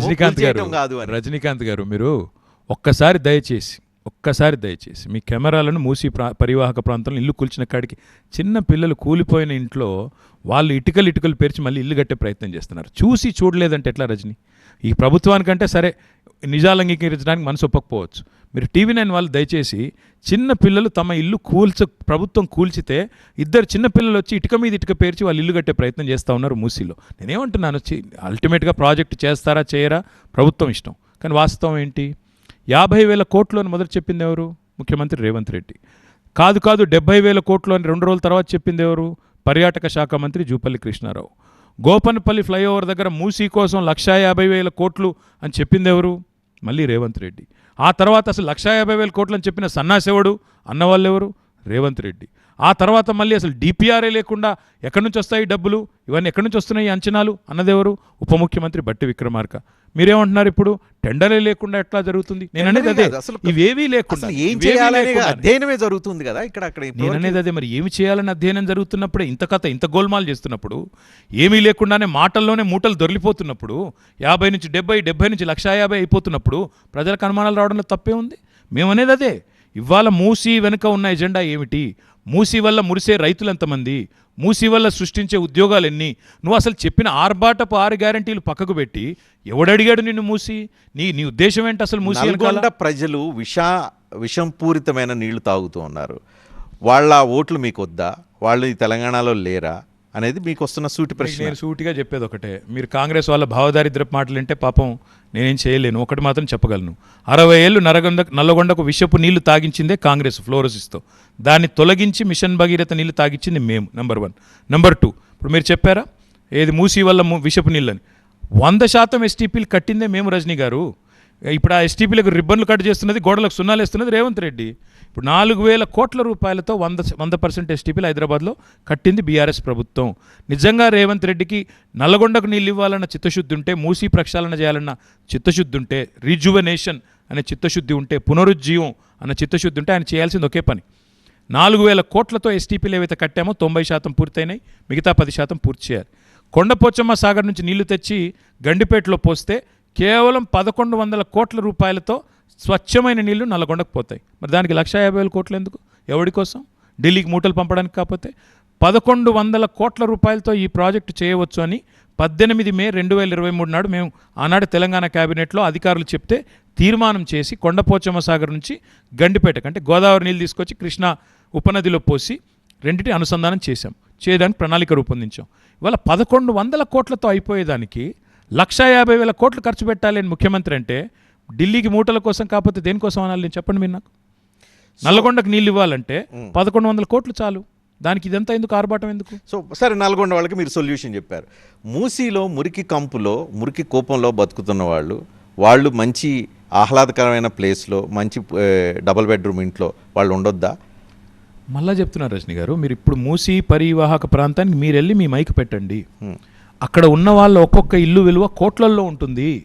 ఎందుకంటే అక్కడ 50-60 గజాల్లో కట్టుకున్న ఇళ్లలో కూడా 2-3 అంతస్తులు ఉన్నాయి. వాళ్ళు ఏం చెప్తున్నారు మీరు చూడండి, దయచేసి అక్కడ ఉండే ప్రజల ఆవేదన చూడండి. 2048 దాకా మాకు ఈఎంఐలు ఉన్నాయి, గవర్నమెంట్ మమ్మల్ని కబ్జాదారులు అంటోంది. ఇదే కాంగ్రెస్ ప్రభుత్వం ఉన్నప్పుడు మాకు రిజిస్ట్రేషన్ చేశారు, ఇదే కాంగ్రెస్ ప్రభుత్వం ఉన్నప్పుడు మాకు పర్మిషన్ ఇచ్చారు, ఇదే కాంగ్రెస్ ప్రభుత్వం మాకు ఆనాడు ఇంటి పన్ను కట్టించుకుంది, విద్యుత్ పన్ను కట్టించుకుంది, నల్లాకు పన్ను కట్టించుకుంది. ఇవాళ నన్ను కబ్జా కోర్ అంటోంది, నన్ను డబుల్ బెడ్రూమ్ ఇంటికి పొమ్మంటోంది. కోట్ల విలువ చేసే నా ఆస్తిని వదులుకొని నేనెందుకు పోతాను డబుల్ బెడ్రూమ్ ఇంటికి అని మూసీ పరివాహక ప్రాంతంలో ప్రజలు అడుగుతున్నారు. నేను పోను, ఇక్కడే ఉంటాను అంటున్నారు. మరి దానికి ప్రభుత్వానికి దమ్ముందా వాళ్ళ దగ్గరికి వెళ్ళి సమాధానం చెప్పేది? వాళ్ళు రేవంత్ రెడ్డి అంటున్నాడు కదా, మాట్లాడితే కేసీఆర్ అసెంబ్లీకి రా అని. నేను అడుగుతున్నా, లగచర్లకు రా, హైడ్రా బాధితులు ఇంటికి రా, మూసీ బాధితులు అక్కడికి పోదాం రా. నువ్వు వస్తే రా, మరి కొడంగల్ పోదామా లేదా కొండారెడ్డిపల్లి పోదామా రా. ఎక్కడ అక్కడికి వచ్చే ధైర్యం లేదు. ఆఖరికి నీ జూబ్లీహిల్స్ ప్యాలెస్ వదిలిపెట్టి సెక్రటేరియట్కి రా. వాస్తు మార్పులు కూడా అయిపోయినాయి కదా, మమ్మల్ని వాస్తు అని ఏడ్చాడు. వాళ్ళ ఆయన వాస్తు మార్పులు చేసుకొని కూడా సెక్రటేరియట్ రాకుండా జూబ్లీహిల్స్ ప్యాలెస్ నుంచే రాష్ట్రాన్ని నడుపుతున్నాడు. నేనేమంటా రజనీ గారు, అసలు ప్రజల సమస్యలు ఎక్కడున్నాయో అక్కడ చూడకుండా వాళ్ళకి ఇష్టం లేని పని మీరెందుకు రుద్దుతున్నారు? వాళ్ళు వద్దంటున్నారు కదా, మేము బాగానే ఉన్నాం, నిక్షేపంలాగా ఉన్నాం, మూసీ తీరంలో ఉన్నాం, మీరు నీళ్ళని బాగా చేయండి సరిపోతుంది. ఏదైతే మూసీ నది ఉందో దాన్ని బాగా చేయండి, మంచినీళ్ళతో నింపండి అంటారు. మీరు ప్రపంచం అంతా తిరిగారు, చాలా మీరు మున్సిపల్ శాఖ మంత్రిగా కూడా చాలా డెవలప్మెంట్ చేయడానికి, మోడర్నైజ్ చేయడానికి చాలా ప్రయత్నం చేశారు. మూసీ మోడర్నైజ్ చేయొద్దా? సియోల్ లాంటి బ్యూటిఫికేషన్ అక్కడ వద్దా? సియోల్లో ఏం జరిగిందో తెలుసా మీకు? సియోల్లో ఒక చిన్న పిల్లకాలు ఒక అడిగి వెళ్ళిపోయి మొదటి రోజు తెలంగాణలో రజనీ కాదు, మొదటి రోజు పిల్లకాలువ దగ్గర తర్వాత అది నది స్వామి, అది ఇంచియాన్ నది, అది పిల్లకాలువ కదా, అది నది. అదే చూడడానికి పోయింది అది తెలంగాణలో. అది చూడంగానే మా వాళ్ళు ఏమన్నారు తెలుసా, మా పిల్లలు కొంతమంది, అరే మా దగ్గర దాన్ని మా ఊర్లో దాన్ని ఒర్రే అంటారు, అట్ట మాట్లాడేవని గొర్రె అంటారు. నిజంగా చెప్పాలంటే ఏమనాలి నేను ఇంకా? ఇప్పుడు నేను అడుగుతా ఉన్నా, మూసీకి మేము వ్యతిరేకం కాదండి. 1,100 కోట్లతో గోదావరి నీళ్ళు తీసుకొచ్చి గండిపేటలో పోస్తే అయిపోయేదానికి ఎందుకు 150,000 కోట్లు? మూసీలో జరిగే లూటీకి, మూసీ పేరిట జరుగుతున్న దోపిడీకి, మూసీ వెనక ఉన్న మూటల ఆలోచనలకి మేము వ్యతిరేకం. తప్పే ఉంది అందులో? రాష్ట్ర ప్రభుత్వం 100 రోజుల్లో 6 గ్యారంటీలు అన్నది. ఎక్కడ పోయినాయి 6 గ్యారంటీలు? వాటికి ఏటికి డబ్బులు లేవంట. రైతు బంధు ఇచ్చేదానికి డబ్బులు లేవు, తులం బంగారానికి డబ్బులు లేవు. మీకు ఇంకో ఎన్ని చెప్పారు హామీలు? 420 హామీలు, 420 హామీలు, ఒక్కదానికి పైసలు లేవు. కానీ మూసీకి డబ్బులు ఉన్నాయి. ఏం అర్థం చేసుకోవాలి నేను దీన్ని బట్టి? మూసీలో మూటల దోపిడీ కాకపోతే ఏం అర్థం చేసుకోవాలి ఇలా ఆలోచనని? సార్, మీరు పదే ఈ సంవత్సర కాలంలో చాలాసార్లు ఆరోపణ చేశారు ఢిల్లీకి మూటలు మోస్తున్నారు అని చెప్పి. నిజంగా మీరు రాజకీయ విమర్శ, మీ దగ్గర ఏమైనా ఆధారాలు ఉన్నాయా? స్వయంగా ఒక్కసారి మీరు జాగ్రత్తగా ఆలోచిస్తే ఏం చేశారు రేవంత్ రెడ్డి ఈ సంవత్సర కాలంలో కాంగ్రెస్ ప్రభుత్వం అంటే? ఎవరి కోసం పనిచేశారంటే, అదాని కోసం, అల్లుడి కోసం, అనుముల అన్నదమ్ముల కోసం, అమృతం బావమరిదికి తాగించడం కోసం. నాకు తెలిసైతే ఇంతకంటే చేసిందేం లేదు. 1,137 కోట్ల కాంట్రాక్ట్, 2 కోట్ల లాభంతో నడిచే కంపెనీకి 1,137 కోట్ల కాంట్రాక్ట్ వచ్చింది అంటే ఇది నిజంగా కూడా ఈ దేశంలో ఒక మిరకిలే కదా. సృజన్ రెడ్డి అనే ఒక వ్యక్తి రేవంత్ రెడ్డి గారి బావమరిది కాకపోతే ఆయనకు వస్తుందండి ఆ కాంట్రాక్ట్? వచ్చే పరిస్థితి ఉందా? రెండోది, మీ ముందు వచ్చిన పొంగులేటిని సేమ్ ఇదే క్వశ్చన్ అడిగితే ఆయన కేవలం 230-300 కోట్ల రూపాయల కాంట్రాక్ట్ మాత్రమే వెళ్ళింది. సరే, ఆ రహస్యం ఏదో చెప్తే మరి మిగతా కాంట్రాక్టర్లు అందరూ కూడా లైన్ కట్టి వాళ్ళు కూడా మరి తెచ్చుకుంటారు కదా. ఇప్పుడు నేను అనేది అదే, రేవంత్ రెడ్డి గారి బావమరిది కావడం తప్ప ఆయనకున్న అర్హత. రేవంత్ రెడ్డి బావమరిది కంటే ఆయన మీ పార్టీ ఎమ్మెల్యేగా పనిచేసిన ఉపేందర్ రెడ్డి అల్లుడు. సంతోషం, కానీ రేవంత్ రెడ్డి గారి బావమరిది కూడా కదా. రేవంత్ రెడ్డి బావమరిది కాబట్టే కదా ఆయనకి ఇవాళ కాంగ్రెస్ వచ్చి రాగానే ఇంత పెద్ద ఎత్తున వర్కులు వస్తున్నాయి. మరి మా గవర్నమెంట్లో ఎందుకు రాలేదు వర్కులు? అందుకే నేను చెప్పేది రజనీకాంత్ గారు, ఒక బావమరిదికి అమృతం, అల్లుడి గారి కోసం లగచర్ల, అదాని గారి కోసం రామన్నపేట, అనుముల బ్రదర్స్ కోసం 4th సిటీ. ఇంతకంటే పీకిందే ఉంది సంవత్సర కాలంలో? ఇంకోటి నేను అడుగుతా ఉన్నా, ఇవాళ ఏ బిల్డర్నన్నా మీరు పక్క తీసుకెళ్ళి అడగండి రాష్ట్రంలో, హైదరాబాద్లో స్క్వేర్ ఫీట్కి 150 రూపాయల చొప్పున ఆర్ఆర్ ట్యాక్స్ వసూలు చేస్తున్న మాట వాస్తవం కాదా? పర్ స్క్వేర్ ఫీట్ చెప్పించండి అని అడుగుతున్నారు. చెప్పించండి, బయట పెట్టించండి. ప్రభుత్వంలో ఉన్న వాళ్ళ మీద పాపం అంత ధైర్యంగా చెప్పగలరు? నేను కాదు, ప్రధానమంత్రి అన్నారు కదా. ఇప్పుడు నా మీద కేసు పెట్టారు, ఉట్నూరులో కేసు పెట్టారు. నేను ఈ మాట అంటే మూటలు మోస్తున్నారు ఢిల్లీ కంటే కేసు పెట్టారు. మరి ప్రధాని మీద ఎందుకు పెట్టలేదు నేను అడుగుతున్నా. రేవంత్ రెడ్డి నిజంగా అంత మగాడైతే ప్రధానమంత్రి మీద కేసు పెట్టడానికి అంత జంక్ ఎందుకు? నేనన్న మాటనే ప్రధాని అన్నాడు కదా. ప్రధానమంత్రి ఇంకొక అడుగు ముందుకేశాడు. ఆర్ఆర్ ట్యాక్స్ వసూలు RRR సినిమా కంటే ఎక్కువనే అన్నాడు, రాజమౌళి సినిమా కంటే. మరి ఎందుకు పెట్టలేదు కేసు ప్రధానమంత్రి మీద? భయం అవుతుందా? మోడీ గారి మీద మాట్లాడడానికి భయం ఉందా, దడగుందా? అదే నా మీద మాట్లాడి నా మీద కేసు పెడితే ఏం చేస్తాడులే అనుకుంటున్నావా? నేను అనేది అదే, ఎవరి కోసం పనిచేసావు ఈ సంవత్సరం నువ్వు? మూసీని వెనక నీ ఎజెండా ఏంటి? అసలు నువ్వు ఇస్తానన్న హామీలేవి? నువ్వు రైతు భరోసా అన్నావు, కేసీఆర్ 10,000 ఇస్తున్నాడు, నేను 15,000 ఇస్తా అన్నాడు. ఎక్కడ పోయిందండి? ఒక్క హామీ రైతులకు ఇచ్చింది ఒకటి నిలబెట్టుకోకుండా విజయోత్సవాలు సంబరాలు అంటే. అందుకే నేను అన్నా, ఏమీ చేయకుండా సంబరాలు చేస్తా అన్నాడంటే నిజంగా గొప్పవాడని చెప్తున్నా. కేటీఆర్ గారు, మీరు ఈ మధ్యకాలంలో మీ మాటల దాడి పెరిగింది, మాటల్లో పదును పెరిగింది, మాటల్లో ఎదుటి వ్యక్తిని దూషణ పెరిగింది. ఇదివరకు మీరు ఇట్లా ఉండేవాళ్ళు కాదు. ఈ సంవత్సర కాలంలో ప్రతిపక్షంలో ఉన్న తర్వాత ఇలా మారటానికి కారణం ఏంటి? అధికారం కోల్పోయారనా, లేకపోతే ఫ్రస్ట్రేషనా, లేకపోతే రేవంత్ రెడ్డి మీద కోపమా, ఏంటి? రేవంత్ రెడ్డి గారి యొక్క పరిపాలన మహత్యం. ఎందుకంటే ఇప్పుడు నన్నంటే పడతానండి. నన్నంటే వ్యక్తిగతంగా నేను రేవంత్ రెడ్డి కంటే వయసులో చిన్న కాబట్టి నన్నంటే కూడా నన్ను వ్యక్తిగతంగా దూషించినా పడతాను. కానీ ఇవాళ కేసీఆర్ లాంటి ఒక మహానాయకుడు, తెలంగాణ సాధించిన నాయకుడు, పదవీ త్యాగంతో పార్టీని ప్రారంభించి చివరికి ప్రాణత్యాగానికి సిద్ధపడి రాష్ట్రాన్ని సాధించిన నాయకుడు, ఇవన్నీ అసలు ఒక రకంగా కాదు. ఇవాళ తెలంగాణలో ఇన్ని జరుగుతున్నాయంటే తెలంగాణ అనేది 24 ఏళ్ళుగా భారతదేశ రాజకీయాల్లో ఒక సంచలనంగా మారిందంటే దానికి కారణం కేసీఆర్. అలాంటి కేసీఆర్ గారిని పట్టుకుని నోటికి వచ్చినట్టు దూషిస్తుంటే నాకు అర్థమైందల్లా ఒకటే, కుక్కకాటుకు చెప్పు దెబ్బ అన్నట్టు ఇలాంటి వాళ్ళకి వాళ్ళ భాషలోనే సమాధానం చెప్తే తప్ప అర్థం కాదు, ఎక్కదు. అందుకే మాట్లాడాల్సి వస్తుంది. నాకు యాక్చువల్లీ ఎన్నడూ అలవాట్లేదు ఇట్లా మాట్లాడడం, కానీ తప్పట్లేదు. రేవంత్ రెడ్డికి ఏ భాష అయితే అర్థమవుతుందో, ఏ భాష అయితే ఆయన నెత్తిలోకి ఎక్కుతుందో ఆ భాషలో మాట్లాడాలి. మీరు ఉన్నది రేవంత్ రెడ్డి కోసం కాదు కదా, రాజకీయం చేస్తుంది.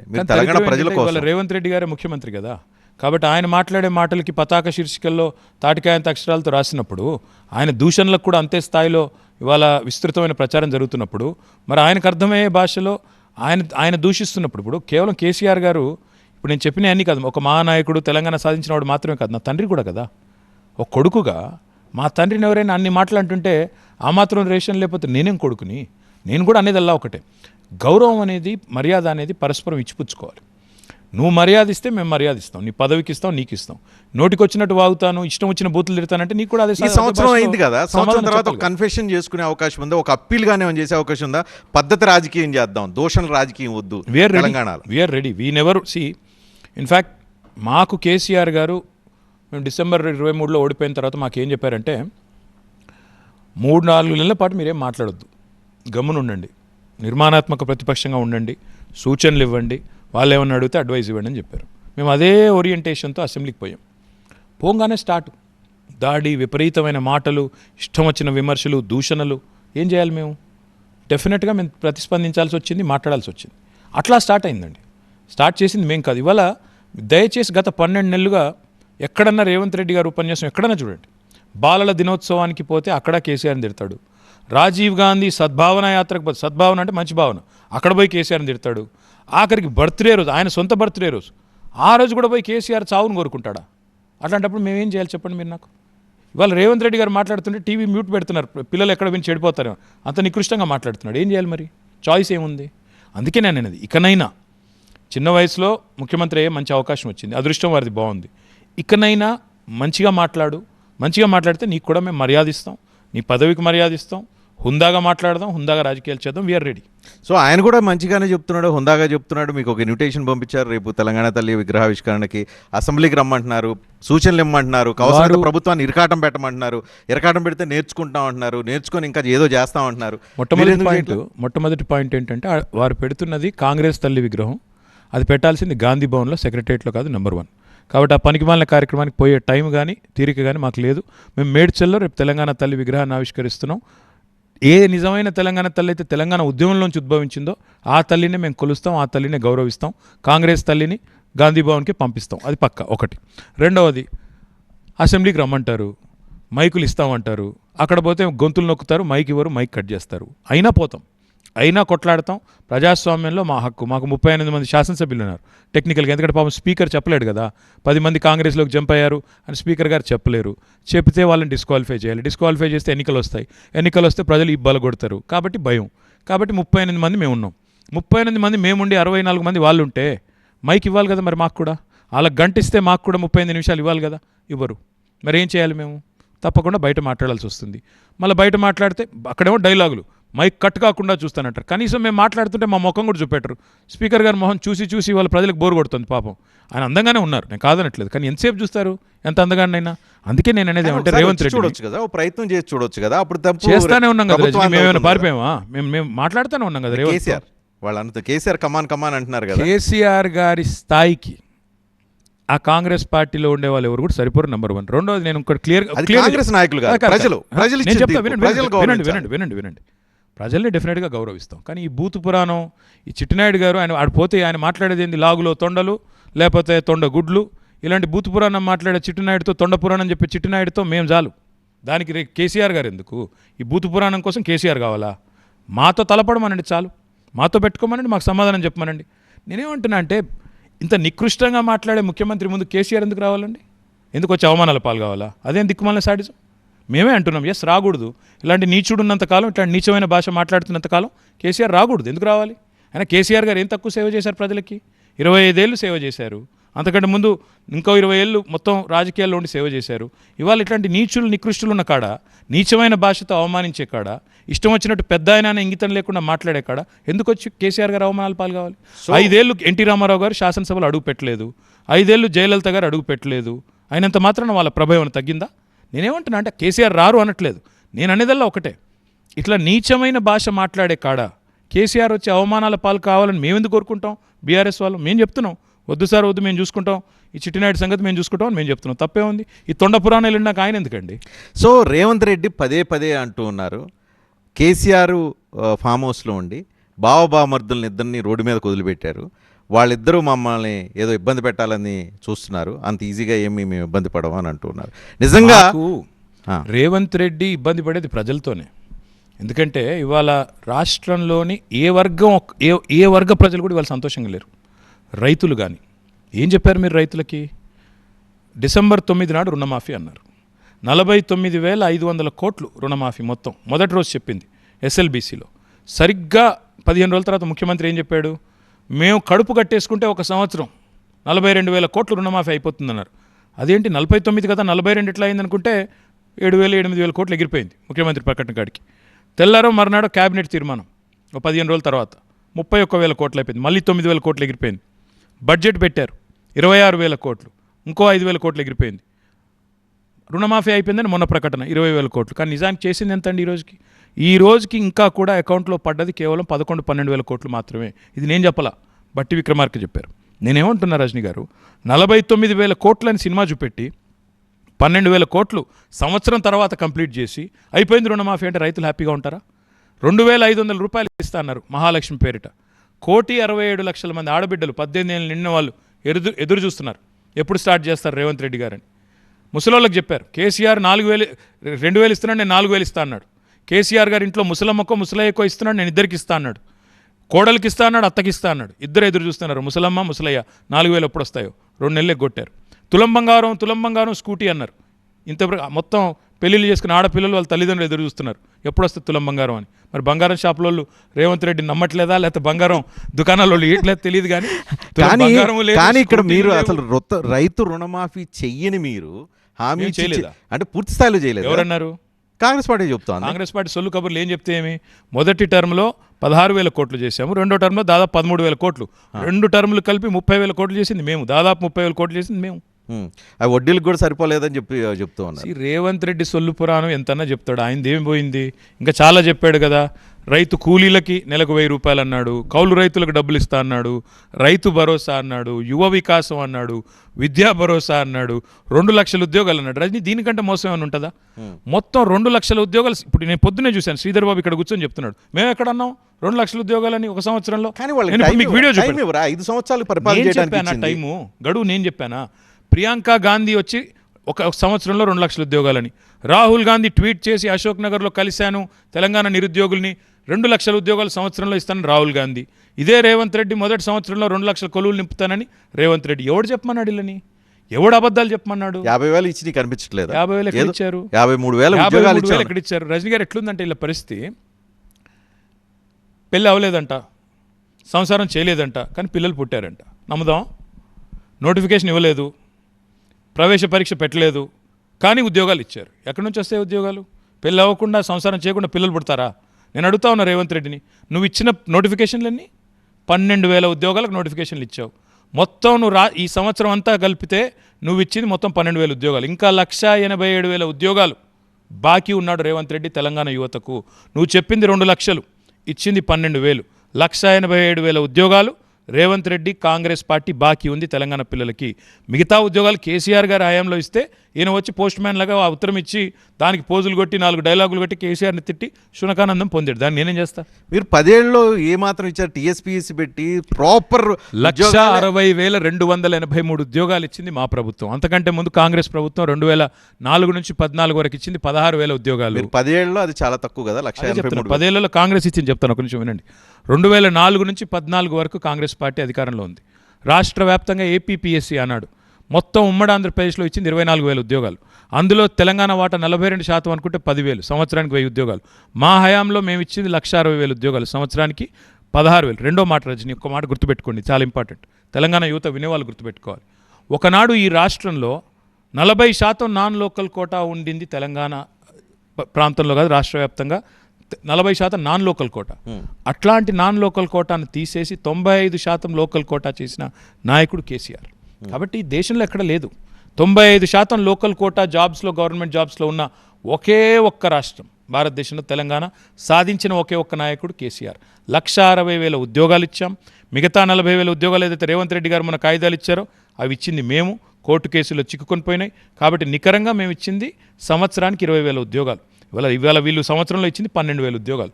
ఎవరు ఎక్కువ చేశారు రజని చెప్పండి? సో ఓకే, ఇక పాలన గురించి ఉంటలే, మీ గురించి చెప్పండి. మీరేదో ఆల్రెడీ జిమ్ ప్రిపరేషన్ ఏదో జరుగుతుంది, కొత్త షూస్ కొనుక్కున్నారు. చెప్పులు వేసుకున్నాను స్వామి, ఇంకా అంటే ఇంట్లో పెట్టి వచ్చారని చెప్పి షూస్ రెడీ చేసుకుంటున్నారు, జిమ్ ప్రిపరేషన్ చేస్తున్నారు. జైలుకి వెళ్తానని మీరు ఉత్సాహపడుతున్నారు. కాంగ్రెస్ వాళ్ళు ఇంకా పంపించలేదు ఏందని చెప్పి మీరు ఎదురు చూస్తున్నారట, నిజమేనా? నేనేమంటానంటే, పాపం రేవంత్ రెడ్డి గారు చాలా అటెంప్ట్లు వేశారు. పాపం మా బామ్మరిది ఏదో ఇల్లు కట్టుకుని ఇంట్లోకి పోయి ఆయన ఏదో దావత్ చేసుకుంటుంటే ఆ ఇంటి మీద పడి 150 మంది పోలీసులను వేసుకెళ్ళి, స్నిఫర్ డాగ్స్ వేసుకెళ్ళి, పాపం పోలీసు వాళ్ళ జేబులో డ్రగ్స్ పొట్లాలు పెట్టి ప్లాంట్ చేయండి రా బాబు ఏదో ఇరికిచ్చండి పంపించాడు.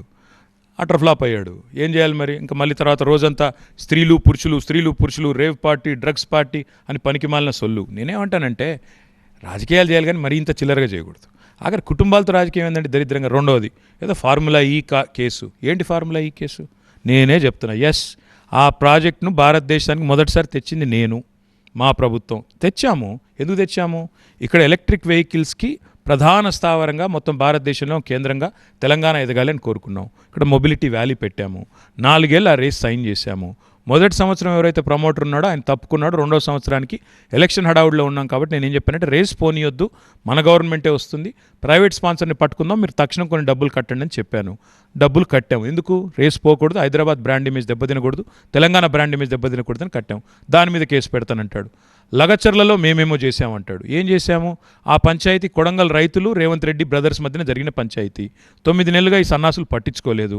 వాళ్ళు రోడ్డు ఎక్కారు, చివరికి అధికారులు పోతే వాళ్ళ మీద నిరసన వ్యక్తం చేశారు. అది మాకు చుట్టే ప్రయత్నం చేస్తున్నాడు. జనతా గ్యారేజ్ లాగా తెలంగాణ భవన్ మారింది. అక్కడికి బాధితులు క్యూగట్టి వస్తున్నారు. మేము నిలబడకూడదు. ఏదో కేసులో మిమ్మల్ని జైలుకు నాకు ఒకటి స్పష్టత ఉంది రజని. ఈరోజు అందరూ TV9 ప్రేక్షకులకు కూడా చెప్తా ఉన్నాను నేను. రేవంత్ రెడ్డి యొక్క ప్రయత్నం వల్ల ఏంటి అంటే కేటీఆర్ అనేవాడిని ఏదో కేసు పెట్టి మొదలు జైలు పంపాలి. పంపిన తర్వాత ఆ కేసులో బెయిల్ వస్తుందంటే ఇంకో కేసు పెట్టాలి. పెట్టి మొత్తానికి 3-4 నెలలు ప్రజల్లో తిరగనీయకూడదు. ఎందుకంత భయం? ఎందుకంటే ఈ లోపల మూసి టెండర్లు అయిపోవాలి. ఈ లోపల ఇంకా కొన్ని వేరే కార్యక్రమాలు ముగించుకుంటే మనకు రావాల్సిన డబ్బులు దండుకుంటే పిండుకుంటే ఢిల్లీకి మూటలు పంపుతుంటే పదవి సేఫ్. లేకపోతే ఫ్లైట్ ఖర్చులు బొక్క. 29 సార్లు పోయాడు ఢిల్లీకి. 29 రూపాయలు వచ్చినాయా? కనీసం క్యాబినెట్ అన్న ఫిల్ చేసుకోగలిగాడా సంవత్సరం తర్వాత? ఇంత చేవలేని చేతగాని ముఖ్యమంత్రి. అదే అంటున్నాను నేను. షిఫ్ట్ చేసుకోవచ్చు కదా. ఎందుకు జూబ్లీహిల్స్ ప్యాలెస్ నుంచి పరిపాలన షిఫ్ట్ చేసుకో, ఢిల్లీకి వెళ్ళి అక్కడి నుంచి పరిపాలించు. ఎందుకంటే ఊరికే ఎక్కే విమానం దిగే విమానం ఎందుకు? జూబ్లీహిల్స్ ప్యాలెస్ అంటున్నారు. ఇప్పుడు రెండోసారి చెప్పారు రేవంత్ రెడ్డి ఇల్లు ప్యాలెసా? మరి ఆ ప్యాలెస్ నుంచే నడుస్తుంది రాష్ట్ర ప్రభుత్వం. అక్కడి నుంచి మామూలుగా 4 బెడ్రూమ్ హౌస్ అని అన్నారు. ఏం నాకు తెలియదండి, నేను ఎప్పుడు పోలేదు. మీరు ఎప్పుడైనా పోయి? నేను విష్ చేయడానికి ఒకసారి వెళ్ళాను. నేను ఒకసారి వెళ్ళాను. అదృష్టవశాత్తు నేను అది 4 బెడ్రూమ్ హౌస్ లాగే ఉంది. అందుమించి ప్యాలెస్ అయితే కనిపించలేదు. మీరు దయచేసి ఒకసారి సరిగా చూడండి. మరి నాకైతే నాకు నిన్న ఎవరు చెప్పారంటే రేవంత్ రెడ్డి గారు మొదలు సెక్రటేరియట్కి రాగానే లంకె బిందెలు ఉంటాయనుకొని వచ్చారంట. లంకె బిందెలు లేవు. మరి అందుకే తెలంగాణ తల్లి తల మీద నుంచి కిరీటం కొట్టేశారు, ఆభరణాలు కొట్టేసినట్టున్నారు, కాళ్ళకు మట్టెలు కూడా కొట్టేసినట్టున్నారు. ఇక లాభం లేదు, సెక్రటేరియట్లో కూర్చుని ఏం లాభం లేదు, వాస్తు బాగాలేదని చెప్పి అక్కడికి వెళ్ళిపోయి ప్యాలెస్ నుంచి నడుపుతున్నారని చెప్తున్నారు. మమ్మల్ని ఏమో work from home farm house CM అన్నారు. మరి ఆయన ఎందుకు జూబ్లీహిల్స్లో ఇంట్లోంచి నడుపుతున్నాడు ప్రభుత్వాన్ని? నేను అనేది ఏమంటే నువ్వు రా రా రా అంటే రా, సెక్రటేరియట్కి రా, లగచర్లకి రా, హైదరాబాదితుల కాడికి రా, మూసీ కాడికి రా, అసెంబ్లీకి రా. నేనేమన్నా అంటే నీకో రూలు ఇంకో రూల్ ఉండదు కదా. ఐ థింక్ రేవంత్ రెడ్డి దానికి ఆన్సర్ చెప్పినట్టున్నారు. నేను వస్తాను మీరు వస్తారా అని అన్నారు. మీ దగ్గర నుంచి ప్రాపర్ రెస్పాన్స్ వచ్చినట్టు మూసీ దగ్గరికైనా ఇంకెక్కడికైనా రెడీ అని చెప్పాను. అంత ధైర్యం ఆయనకు లేదులేండి. కానీ నేను ఏమంటున్నా అంటే ఈరోజు రజనీ గారు వాస్తవాలు ఆయనకు కూడా తెలుసు. ఆయన చాలా స్మార్ట్ మనిషి. పోలీసు వాళ్ళు లేకుండా బయట తిరగలేడు ఆయనకు కూడా తెలుసు. ఎందుకంటే ఆయన ఇచ్చిన హామీలు, ఆయన చెప్పిన మాటలు ఆయన అవే శాపంలా వెంటాడుతున్నాయి. ఆయన నోరే ఆయనకు పెద్ద శాపం. సోనియా గాంధీని బలిదేవత అన్నాడు. ఆ తర్వాత ఇవాళ అదే నోటితే ఆమె తెలంగాణ తల్లి అంటున్నాడు. ఇవన్నీ ఉన్నాయి రికార్డ్స్లో, పోవు కదా. రాహుల్ గాంధీని ముద్దపప్పు అన్నాడు. ఇప్పుడు రాహుల్ గాంధీ మహానాయకుడు అంటున్నాడు. ఈయన పార్టీ మారినంత మాత్రాన అన్నీ మారిపోతాయి అభిప్రాయాలు. ఆయన అభిప్రాయం మారొచ్చు, ప్రజల అభిప్రాయం ఎందుకు మారుతుందని నాకు తెలియక అడుగుతా. ఇందాక పొంగులేటి శ్రీనివాసరెడ్డి ఒక కీలకమైన కామెంటు ఆరోపణ చేసిల్లారు. మీ హయాంలో ధరణి రూపంలోనూ ఇంకో రూపంలో 2000 ఎకరాల ప్రభుత్వ భూమిని కొట్టేయడానికి ఒక ప్రయత్నం జరిగింది. వాటన్నిటినీ ఆ ప్రభుత్వ భూములన్నింటినీ తిరిగి సీలింగ్లో పెట్టడం. పొంగులేటి శ్రీనివాసరెడ్డి గారు ఇంటి మీద ఈడీ రైడ్ అయిన తర్వాత ఎందుకు ఇంకా బయటికి రావట్లేదు విషయాలు చెప్పారా? అదాని గారితో డీల్ చెప్పారా? అది కూడా అదాని గారితో డీల్ తర్వాత ఏమైంది? ఎందుకు బయటికి రావట్లేదు? కాంగ్రెస్ మంత్రి ఇంటి మీద ఈడీ రైడ్లు అయిన తర్వాత 75 రోజుల తర్వాత బీజేపీ వాళ్ళు ఎందుకు మాట్లాడలేదు? బీజేపీకి కాంగ్రెస్కున్న అజబ్ ప్రేమ్కి గజబ్ కహానీ ఏంటి అది కనుక్కున్నారా? కనుక్కున్నాను, అడిగాను. వాటి గురించి కూడా వస్తాను. మొదటగా 2000 ఎకరాల భూమిని కొట్టేసే ప్రయత్నం జరిగింది. అదంతా లెక్కలు తీసాం, ఎప్పుడో బయట పెడతామని చెప్పి అయితే సంవత్సర కాలంగా రజనీ గారు ఇదే టైంపాస్ నడుస్తుంది. కొన్ని రోజులు టెలిఫోన్ ట్యాపింగ్, ఇంకొన్ని రోజులు ధరణి స్కామ్, ఇంకొన్ని రోజులు కాళేశ్వరం కుంభకోణం, ఇంకొన్ని రోజులు ఇంకేదో కుంభకోణాలు లంబకోణాలని డైలాగులు తప్ప ఒక్క ఆధారం, ఒక్క కేసు. ఏం చేస్తున్నారు సంవత్సర కాలంగా? టైంపాస్, కేసీఆర్ని తిట్టుడు తప్ప ఏం చేశారు మీరు? నేను పొంగులేటి గారిని అడుగుతున్నా, మిగతా వాళ్ళని కూడా అడుగుతున్నా. ఆధారాలు ఉంటే పెట్టు కేసు. ఏముంది ఊరికే సొల్లువాగుడు? ఏమీ లేదు. ఊరికే అనవసరపు అల్టిమేట్గా ఏంటంటే తమ తప్పులు కప్పిపుచ్చుకోవడానికి, తమ స్కాములు కవర్ చేసుకోవడానికి ఇవాళ జరుగుతున్న కుంభకోణాలు ఖచ్చితంగా రేపు బయటకు వస్తాయి. వీళ్ళు మాకు టెంప్లెట్ ఇచ్చి వెళ్తున్నారు. ఏం చేయాలి రేపు? మేము 10 ఏళ్ళు పరిపాలించాం రజనీ గారు. కక్ష సాధింపు చర్యలకు పోలేదు. ఎవరొక్క కాంగ్రెస్ నాయకుడి మీద కేసు పెట్టే ప్రయత్నం చేయలేదు, ఎవరిని లోపలేసే ప్రయత్నం చేయలేదు. బ్యాగులతో దొరికిన ఆయన దొరికిపోయాడు, మేము చేయలేదు. అది బ్యాగులో డబ్బులు పెట్టి ఓటుకు నోటు దొంగ ఎవడైతే దొరికాడో ఆయన లోపలేసారు, అది వేరే విషయం. కానీ వీళ్ళలాగా చేయలేదు. కానీ వీళ్ళు మాకు టెంప్లెట్ ఇచ్చిపోతున్నారు. ఈ టెంప్లెట్ వాళ్ళనే మళ్ళీ అల్టిమేట్గా శాపమే వాళ్ళకి చుట్టుకుంటుంది. ఆయన వ్యాపారాలు చేసి సంపాదించాడంట. ఎవరు? పొంగులేటి. కానీ నేను ఒకటి అడుగుతున్నా రజని, మీరు ఒకటి చెప్పండి నాకు. మీరేం చేసి సంపాదించారని అడుగుతున్నారు. డెఫినెట్గా నేనేం సంపాదించానో అఫిడవిట్లో ఉంది. దానికి మించి ఏమన్నా ఉంటే తీసుకోమనండి, నేను వద్దన్నానా? పొంగులేటి గారిని విదేశాల్లో ఉన్నాయి చాలా అని కూడా చెప్పాను అన్న. విదేశాల్లో ఉన్నాయి, అన్ని బయటకు తీస్తాం, అన్ని కక్కిస్తాం అని చెప్పి చెప్తాం. గవర్నెన్స్ తక్కువ, గాసిపులు ఎక్కువ. ఇప్పుడు హైదరాబాద్లో జూబ్లీహిల్స్లో కొన్ని పత్తాల బ్యాచ్లు ఉంటాయి. మధ్యాహ్నం 4 నుంచి సాయంత్రం 8 దాకా ఆడుతుంటారు. వీళ్ళు 8 మంది కూర్చొని ఆడుతుంటారు. ఒకటి చెవి ఒకటి కొరుకుతూ ఉంటారు. ఇట్లా అంట అట్లా అంట. ఎందులో ఏమి ఉండదు. ఈ బ్యాచ్ ఇది పొరపాటుని ఇలా ఇప్పుడు గవర్నమెంట్ నడుపుతున్నారు. పొరపాటుని వీళ్ళంతా కలిసి. ఇప్పుడు నేను ఒకటి అడుగుతాను రజని, మీరు చెప్పండి. ఇప్పుడు మీరున్నారండి, మీరు ఈరోజు ప్రతిపక్షంలో ఉన్నారు. మీరు ఈరోజు ఒక కంపెనీ మీ అబ్బాయి స్టార్ట్ చేస్తాడు. 4 ఏళ్ళ తర్వాత మీరు గవర్నమెంట్లోకి వస్తారు. వెంటనే 10,000 కోట్ల వర్క్ ఇచ్చేస్తారు. మీ గవర్నమెంట్లో మీరే ఇస్తారు. అది కరెక్టా రాంగా? మీ గవర్నమెంట్లో మీ కుటుంబానికి సంబంధించిన కంపెనీకి 1,000 కోట్ల వర్కులు రావడం సమంజసమా? నెంబర్ 1. బావమరిది గారి కంపెనీకి వర్కులు వస్తాయి. శ్రీనివాస్ రెడ్డి గారి కంపెనీ ఇంకో కంపెనీ కలిసి కేక్ కోసుకున్నట్టు కొడంగల్ లిఫ్ట్ ఇరిగేషన్ ఏ కంపెనీ ఇది? నిన్న మొన్నటిదాకా ఈస్ట్ ఇండియా కంపెనీగా పిలవడ్డ రేవంత్ రెడ్డి గారు పిలిచిన కంపెనీ. నిన్న మొన్నటిదాకా సుంకిశాలలో బ్లాక్ లిస్ట్ చేయాలి అని HMWS ఆర్డర్ ఇచ్చిన కంపెనీ. మెగా ఇంజనీరింగ్ అనే కంపెనీ, రాఘవ అనే కంపెనీ ఇద్దరు కలిసి కేకు కోసుకున్నట్టు కొడంగల్ లిఫ్ట్ ఇరిగేషన్ చక్కగా కోసుకుని తింటారు. NCC disqualified, L&T disqualified. Raghava NCC కంటే L&T కంటే మెరుగైన కంపెనీ. ఇవన్నింటికి మించి గవర్నమెంట్లో మంత్రి గారు ఉంటారు. మంత్రి గారి కొడుకు కంపెనీకి మాత్రం వేల కోట్ల. తను కానీ తన కుమారుడు కానీ తన భార్య కానీ ఎవరు ఆ కంపెనీలో లేరు. వాళ్ళు ఈయన మంత్రి అవడానికి ముందే అందరూ ఎగ్జిట్ అయ్యారు. తన తమ్ముడు అది నడుపుతున్నాడు. తమ్ముడు నడిపితే నాకేం సంబంధం? ఇదే రాఘవ కన్స్ట్రక్షన్కి మీరు అధికారంలో ఉన్నప్పుడు మీరు వర్క్లు ఇచ్చారు. అప్పుడు కాని తప్పు ఇప్పుడు ఎలా తప్పు అవుతుంది? అప్పుడు ఇచ్చి చెప్పి మేము ఇచ్చాము పొంగులేటి శ్రీనివాసరెడ్డి ఇచ్చామని చెప్పిన మీరు అప్పుడు మీరు చేస్తే రైట్, ఇప్పుడు వీళ్ళు చేస్తే రాంగ్ అవుతుంది. కరెక్ట్. పొంగులేటి శ్రీనివాసరెడ్డి ఆనాడు ప్రభుత్వంలో భాగస్వామి కాదు, ఈరోజు ప్రభుత్వంలో భాగస్వామి. ఏ క్యాబినెట్ అయితే క్లియర్ చేస్తుందో, ఏ క్యాబినెట్ అయితే ఈ వేల కోట్ల కాంట్రాక్ట్లకు సంబంధించిన వర్కులు క్లియర్ చేస్తుందో ఆ క్యాబినెట్లో పొంగులేటి కీలక భాగస్వామి. నెంబర్ 2, ఆ నెంబర్ 2 గారు ఈరోజు మరి వాళ్ళ ఇంట్లో నెంబర్ 2 వాళ్ళ తమ్ముడు. కాబట్టి ఆ తమ్ముడు గారి కంపెనీకి వర్కులు ఇస్తే అది సమంజసం అవుతుందా? నెంబర్ 1. రెండవది, రేవంత్ రెడ్డి గారి బావమరిది 2 కోట్ల లాభం ఉన్న కంపెనీ సడన్గా ఈరోజు మీరు అన్నట్టు 200 కోట్లే అనుకుందాం. మరి మిగతా కాంట్రాక్టులకు ఎందుకు రావట్లేదు? కాదంట కదా, ఎక్కడో దూరపు బంధువు ఎక్కడో అంట కదా. సరే, దూరపు బంధువు దగ్గర అయ్యాడు. ఇప్పుడు ఏం చేద్దాం? మరి ఇప్పుడు అధికారంలో రాగానే దూరపు బంధువు దగ్గర అయ్యాడు, రేవంత్ రెడ్డి గారికి అత్యంత సన్నిహితుడిగా మారాడు. నేనేమంటున్నా అంటే ఇవన్నీ కూడా అవినీతికి ఆధారాలు కనబట్టలేదా మీకు? నిజంగానే ఇప్పుడు కేంద్ర ప్రభుత్వం ఏదైతే మాటలు చెప్తాదో తెలంగాణ ATM అయిపోయింది రాజకుటుంబానికి, కాంగ్రెస్ రాజకుటుంబానికి అని ప్రధానమంత్రి అంటారు. మరి అట్లాంటప్పుడు ఎందుకు యాక్షన్ తీసుకోవట్లేదు? అమృత్ స్కామ్ మీద మేము వచ్చి రిపోర్ట్ చేస్తే, మేము కేంద్ర ప్రభుత్వానికి కంప్లైంట్ చేసినా ఇప్పటివరకు ఎందుకు యాక్షన్ లేదు? నేను అడుగుతా ఉన్నా. ఆఫీస్ ఆఫ్ ప్రాఫిట్ అనే నిబంధన ఉంది, కాన్ఫ్లిక్ట్ ఆఫ్ ఇంట్రెస్ట్ క్లియర్గా కనబడుతోంది. క్యాబినెట్లో ఉండే మంత్రి గారి కంపెనీకి వేల కోట్ల కాంట్రాక్టులు పోతుంటే L&T NCCని కాదని ఎందుకు చర్య తీసుకోవట్లేదు కేంద్ర? కావాలంటే కంప్లైంట్ చేసుకోండి, ఎంక్వైరీ చేసుకోండి, నిరూపించండి. కావాలంటే అదాని పోతాను, చీకట్లో కాళ్ళు పట్టుకుంటాను, మేనేజ్ చేసుకుంటాను, అంతే కదా ధైర్యం. అంటే అదానికి అంత గొప్ప శక్తి సామర్థ్యాలు మీకేమైనా డౌటా? కానీ ఇక్కడ దేశాన్ని నడుపుతుంది ఎవరండి? ఇప్పుడు హైదరాబాద్లో ఒక హోటల్లో ఇద్దరు కలిస్తేనో లేకపోతే లిఫ్ట్ దగ్గర హాయ్ చెప్పుకుంటేనో మీకు మొత్తం ఇన్ఫర్మేషన్ ఎక్కడి నుంచి వస్తుంది? ఎలా వస్తుంది? మాకు వచ్చే ఇన్ఫర్మేషన్ మాకు ఉంటుంది కదా. ఎందుకంటే రజనీ గారు, మాకు కూడా వెల్ విషర్స్ ఉంటారు కదా మీలాంటి వాళ్ళు అక్కడో ఇక్కడో. కానీ లిఫ్ట్ దగ్గర హాయ్ చెప్తే మీరు చీకట్లో కాళ్ళు పట్టుకున్నారు అని చెప్పి మీరు ఆరోపణలు చేస్తున్నారు. రెసిడెన్షియల్ సూట్ లో ఇప్పుడు చెప్తున్నాను మళ్ళీ, ఫైనల్ గా ఒప్పుకున్నారు కదా, మొత్తం హాయ్ చెప్పారంట. లిఫ్ట్ దగ్గర కనిపిస్తే సునీల్ గన్గోల్ని మాట్లాడుకోవడానికి వెళ్తే వస్తున్నప్పుడు హాయ్ లిఫ్ట్ లో కనిపిస్తే హాయ్ చెప్పారట. లిఫ్ట్ కోసం ఆయన లిఫ్ట్ దగ్గర కలవలేదండి, లిఫ్ట్ కోసం కలిశారు. ఇక్కడ నుంచి ఢిల్లీలో లిఫ్ట్ కోసం, హైదరాబాద్ నుంచి ఢిల్లీ స్థాయిలో లిఫ్ట్ కోసం, అక్కడుండే పెద్దలతో లిఫ్ట్ కోసం కలిశారు. మీరు అర్థం చేసుకోవాలి వర్డ్ ప్లేని. ఆయనకి లిఫ్ట్ అవకాశం ఇప్పుడు అవసరం లేదు అని అంటున్నారు, లిఫ్ట్ అవ్వాలని. మీకు నేను 2 విషయాలు చెప్తాను, ఇది గుర్తుపెట్టుకోండి, రాసి పెట్టుకోండి. రాయదుర్గంలో ఒక 84 ఎకరాల కోసం పెద్ద పైరవి నడుస్తుంది. ప్రస్తుతం సుప్రీంకోర్టులో కేసు ఉంది.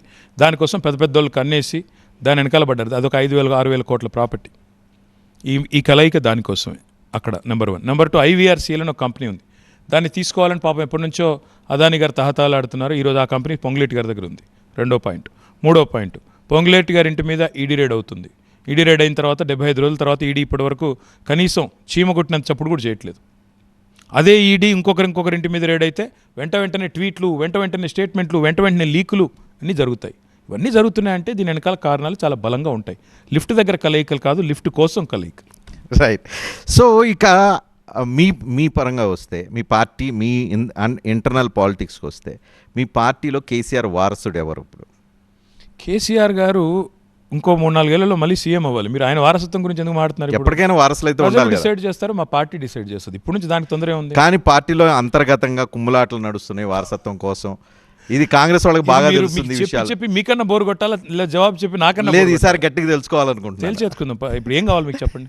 మీ పార్టీలో హరీష్ రావుకి మీకు మధ్య పార్టీ ఆధిపత్యం విషయంలో, వారసత్వం విషయంలో? ఆధిపత్యం ఎందుకంటే ఇప్పుడు హరీష్ రావు గారు ఒక నాయకుడిగా, సీనియర్ నాయకుడిగా పాపం ఆయన పని ఆయన చేస్తున్నారు, నా పని నేను చేస్తున్నా. అట్లాగే జగదీష్ రెడ్డి గారు ఆయన పని చేస్తున్నారు, సబిత గారు మీరు ఎవరి గురించి మాట్లాడకుండా ఒక కుటుంబంలో ఉన్న వాళ్ళ చుట్టే తిప్పుతూ ఇదేదో కుటుంబ పార్టీ అని ముద్రేసే ఇప్పుడు కుట్రగా నేను ఎందుకు అనుకోకూడదు, రజనీకాంత్ కుట్ర. సరే, ఇంతమంది సీనియర్లు అనుకోండి కుట్రలాగా. కానీ ఇప్పుడు మీ కుటుంబంలో హరీష్ రావు, మీరు, కవిత ముగ్గురు పొలిటికల్గా యాక్టివ్ ఉంటే నేను ఒకటి అడగనా మరి కాంగ్రెస్ పార్టీలో ఈరోజు ముగ్గురు ఎంపీలు ఉన్నారండి. సోనియా గాంధీ గారు, ప్రియాంక గాంధీ గారు, రాహుల్ గాంధీ గారు ఒకటే హౌస్లో ఉన్నారు, ఒకటే పార్లమెంట్లో ఉన్నారు. అంటే ఏమైనా ఆధిపత్య పోరు నడుస్తుందా ముగ్గురు మధ్యన? ఎట్లా మాట్లాడతారు ఇట్లా? నాకు అర్థం కాదు. ఎందుకు మాట్లాడాల్సి వస్తుంది ఆ రకంగా? కేసీఆర్ లాంటి నాయకుడి కింద పనిచేయడమే మా అందరి అదృష్టం. ఇవాళ అందరికీ హ్యాపీగా కావాల్సినంత ప్రాచుర్యం వచ్చింది, కావాల్సినంత ఫేమ్ వచ్చింది. ఇంకా ఏ పదవి రాపోయినా నేనైతే మీకు ఒక వాగ్దానం ఇస్తున్నా, ఈరోజు మీకు ఒక మాట చెప్తున్నా, మళ్ళీ తిరిగి కేసీఆర్ గారిని ముఖ్యమంత్రిగా చూడడమే నా లక్ష్యం. అంతకు మించిన వేరే ఏ లక్ష్యం. కాంగ్రెస్ ఎగ్జాంపుల్ చెప్పారు. కాంగ్రెస్ ఎగ్జాంపుల్ నాకు తెలిసింది చెప్తున్నాను. అక్కడ ప్రైమ్ మినిస్టర్ క్యాండిడేట్ గా రాహుల్ గాంధీ క్లియర్ గా ఉన్నారు. ఎవరు చెప్పారు మీకు? క్లియర్ గా ఉన్నారు. ప్రియాంక గాంధీ గారు రేసులోకి వచ్చారు. ప్రియాంక గాంధీ గారు రేసులోకి వచ్చారు. ప్రియాంక గాంధీ గారు ప్రధానమంత్రి కావాలని ఉవ్విళ్ళు ఊరుతున్నారు. మీకు తెలియదు లోపల ఏం జరుగుతుంది. ఇప్పుడు రేవంత్ రెడ్డి గారు కూడా ప్రియాంక గాంధీ గుంపులో చేరారు. మీకు తెలియదు ఇవన్నీ. నేను చెప్తున్నాను వినండి. బీఆర్ఎస్ లో నెక్స్ట్ కేసీఆర్ తర్వాత ఆ పార్టీ కావచ్చు, తెలంగాణ కావచ్చు, కేటీఆర్ అవుతారా? మిగతా వాళ్ళ సపోర్ట్ సిస్టమ్ ఉంటుందా? డెఫినెట్ గా పార్టీ డిసైడ్ చేస్తుంది. ప్రస్తుతం నాకు ఒక రోల్ ఉంది. Party means KCR or party means entire party? 60 లక్షల మంది కార్యకర్తలు ఉన్న పార్టీ. మాకు స్టేట్ కమిటీ ఉంది, 48 మంది శాసనసభ్యులు, శాసన మండలి సభ్యులు కలిపితే 48 మంది, ఓ 4 ఎంపీలు ఉన్నారు, 52 మంది ప్రజాప్రతినిధులు ఉన్నారు, వేల సంఖ్యలో క్షేత్రస్థాయిలో తాజా మాజీ ప్రజాప్రతినిధులు ఉన్నారు.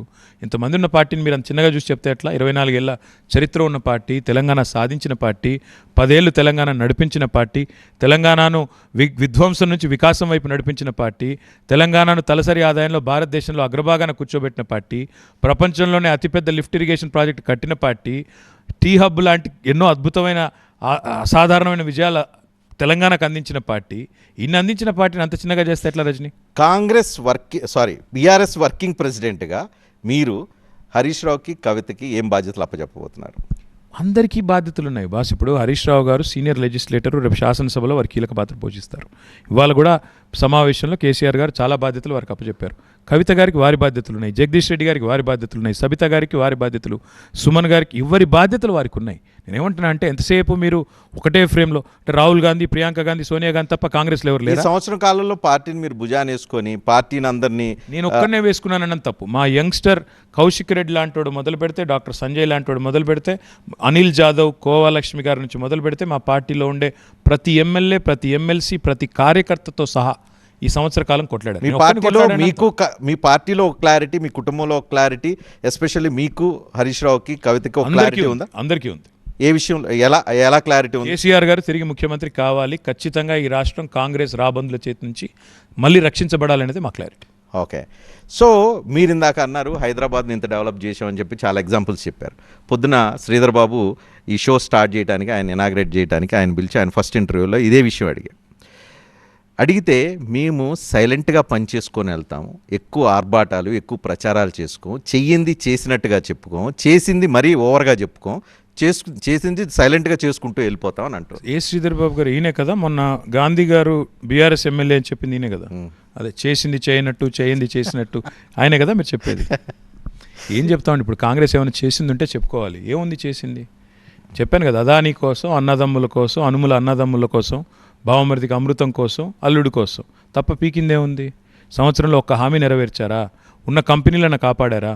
కేన్స్ అనే కంపెనీ గుజరాత్ వెళ్ళిపోతే ఏం చేయలేకపోయారు. కార్నింగ్ అనే కంపెనీ చెన్నై వెళ్ళిపోతే ఏం చేయలేకపోయారు. ఫాక్స్కాన్ ఇవాళ చెన్నైలో విస్తరిస్తుంది. ఫాక్స్కాన్ వెనక్కి వస్తుందంట. లేనిపోని 100 ఎకరాలు వాళ్ళ కోసం కేటాయించారు. ఆయనే ఇచ్చాడు కానీ వీళ్ళు వెళ్ళి రిబ్బన్ కటింగ్లు చేసి పోజులు కొడుతుంది తప్ప పీకిందే ఉంది. కోకాకోలా గూగుల్ వస్తుంది, అదే చెప్తున్నా, గూగుల్ వచ్చేది ఉంది, ఎప్పటి నుంచో ఉంది. ఇక్కడ ఇంకా మోర్ రీసెర్చ్ సెంటర్ ఏదో పెడుతుంది. ఇక్కడ ఆల్రెడీ ఉన్నదే. దానికి మళ్ళీ చెప్తున్నాను కదా, వీళ్ళు కేవలం గోడలకు సున్నాలేసే బ్యాచ్. ఇది గోడలకి సున్నాలేసే బ్యాచ్, బ్యాగులు మోసే బ్యాచ్ ఢిల్లీకి తప్ప ఇక్కడ ఎవరికి సరుకు లేదు, సబ్జెక్ట్ లేదు. నేను ఉన్నమాట అంటే మళ్ళీ నాకు అహంకారం అంటారు కానీ వాస్తవం ఏంటి అంటే ఈరోజు డెఫినెట్గా 57,000 కోట్లలో ఉన్న ఐటీ ఎగుమతులను 2,41,000 కోట్లకు 9.5 ఏళ్లలో చేర్చింది బీఆర్ఎస్. 3,23,000 ఐటీ ఉద్యోగులను 10 లక్షలు చేసింది బీఆర్ఎస్.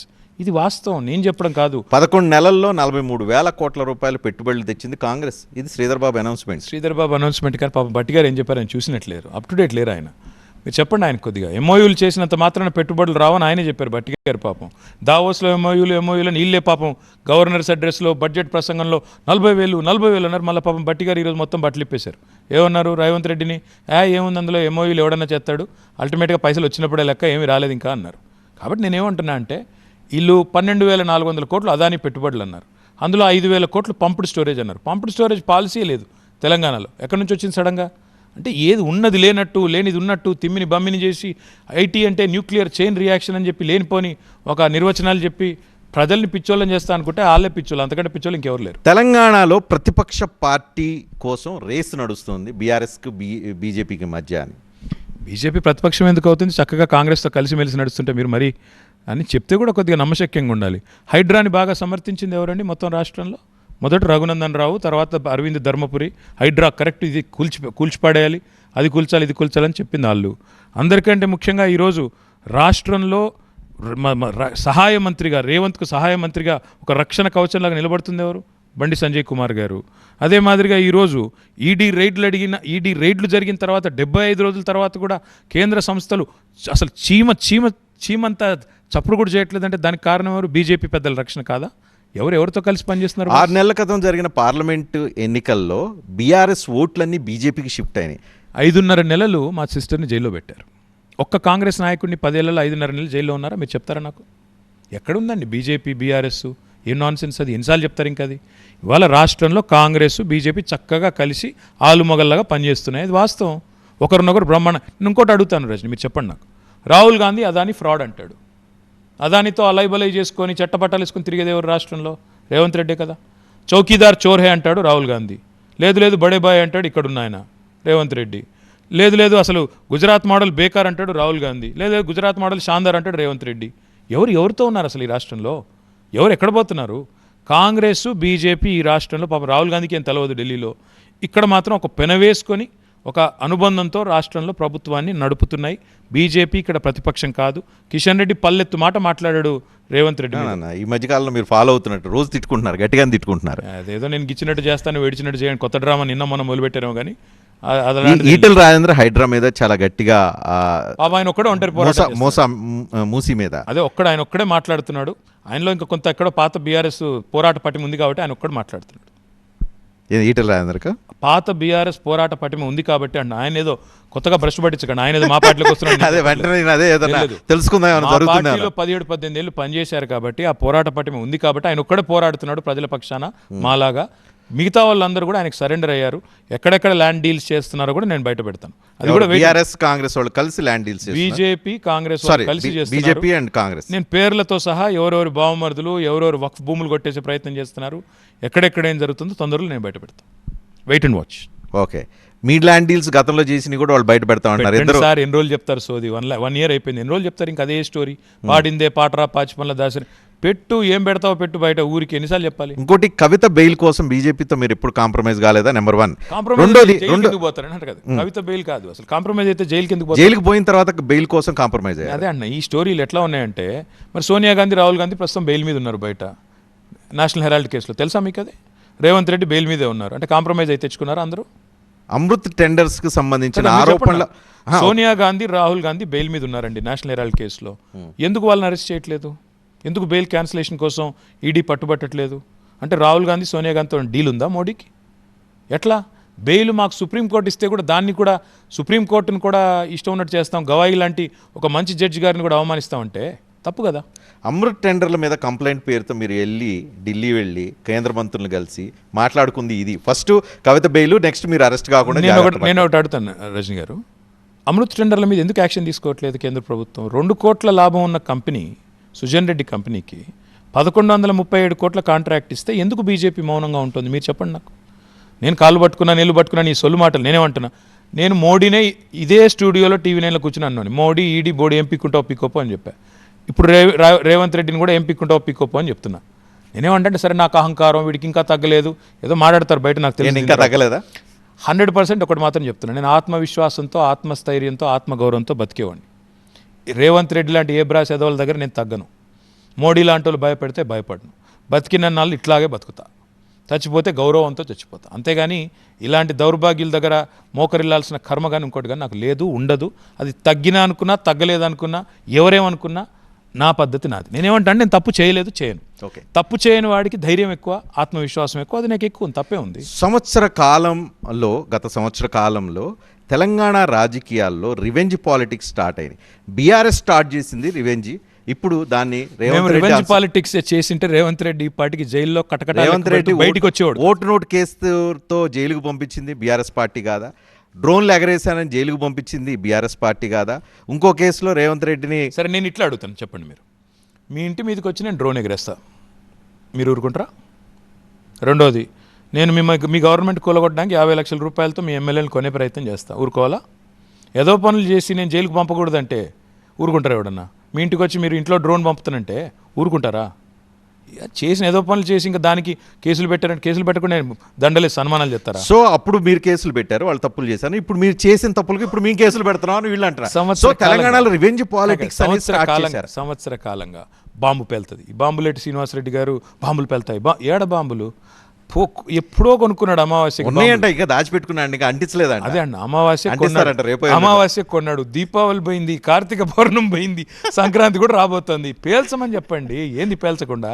సో వస్తాయి అంటే పేలుతాయి అంటే అన్ని రెడీ చేసి పెట్టుకున్నారంటే ఎప్పుడు టైం దొరికినప్పుడు దాన్ని అంటిస్తారంట. అది కాదు పాయింట్. మీడియా మేనేజ్మెంట్లో సిద్ధహస్తులు అయిపోయారు రజనీ వీళ్ళు. Dead line management time pass చేయడం. పోయిన డిసెంబర్ 9కి అవ్వాలి రుణమాఫీ, ఈ డిసెంబర్ 9 రేపు సంవత్సరం అవ్వలేదు, ఈ రోజు కూడా పూర్తి అవ్వాలి. అయినా సిగ్గు లేకుండా ఇలాంటి మాటలు చెప్పినట్లుగా 6 గ్యారెంటీలు ఇంకా పూర్తిగా అమలు కాల, యాక్సెప్టెడ్. అర గ్యారెంటీ కూడా కాల, 6 గ్యారెంటీలు కాదు. కానీ ప్రజల్లో వ్యతిరేకత, ప్రజల్లో ఉద్యమం, ప్రజల్లో అసంతృప్తి పెళ్ళుపు కాలు కదా, అదేం లేదు కదా. అదేం లేదు అని అంటే ప్రజలు ఇంకా సాటిస్ఫాక్షన్ తో ఉన్నారని. అదేం లేదు కదా అని మీరెట్లా చెప్తారు? పచ్చి బూతులు తిడుతుంటే జనాలు ఇంకా మీరు సరిపోవు కదా, ఉద్యమాలు కావాలి కదా. ఉద్యమాలు ఎక్కడ ఉన్నాయి? ఉద్యమాలు చేయడానికి టైం ఉంది బాస్. ఇప్పుడు మేము కూడా అలసిపోయి ఉన్నాం, ప్రజలు కూడా అలసిపోయినారు. ఇంకా చూద్దాం, ఇంకా టైం ఇద్దాం అన్న మూడ్లో ఉన్నారేమో.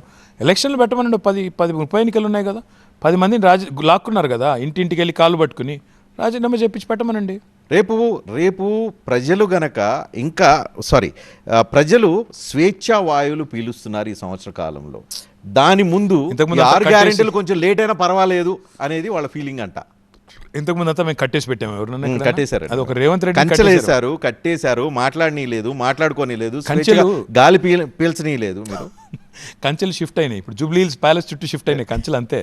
ఇదివరకు ప్రగతి భవన్ కాడ కిరణ్ కుమార్ రెడ్డి వేసిన దాన్ని వీళ్ళేదో పడగొట్టి, వాళ్ళ కాంగ్రెస్ ముఖ్యమంత్రి వేసిన దాన్ని వాళ్ళే పడగొట్టి ఏదో పడగొట్టామని బిల్డప్ ఇచ్చి ఇప్పుడు మళ్ళీ జూబ్లీ హిల్స్లో పాపం రేవంత్ రెడ్డి ఇంటి చుట్టూ, ఆ ప్యాలెస్ చుట్టూ మొత్తం కంచెలు ఉన్నాయి. కావాలంటే ఇప్పుడే కెమెరా పంపండి.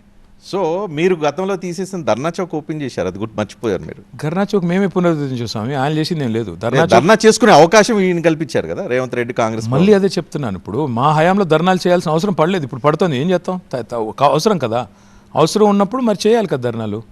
అల్టిమేట్గా రజనీ గారు నేను అనేది, మనం ఈ సర్కాజం పక్కన పెడితే, ఏడాది పాలన తెలంగాణ బర్బాది పాలన, తెలంగాణలో బర్బాది జరిగింది తప్ప ఏ ఒక్కరికి కూడా లాభం అయితే జరగలేదు. రైతులు కానీ, యువత కానీ, మహిళలు కానీ, ఇవాళ పెన్షనర్లు కానీ తీవ్రమైన ఆగ్రహంతో ఉన్నారు. ఇది వాస్తవం.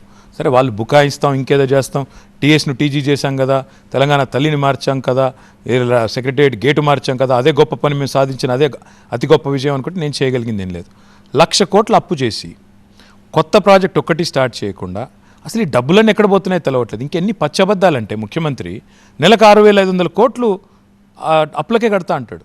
ఆర్బీఐ లెక్క చూస్తే 2,900 కోట్లు ఉంది, కాగ్ లెక్క చూస్తే 2,100 కోట్లే ఉంది. ఇంత పచ్చి అబద్ధాల ముఖ్యమంత్రి ఎవరు లేరు.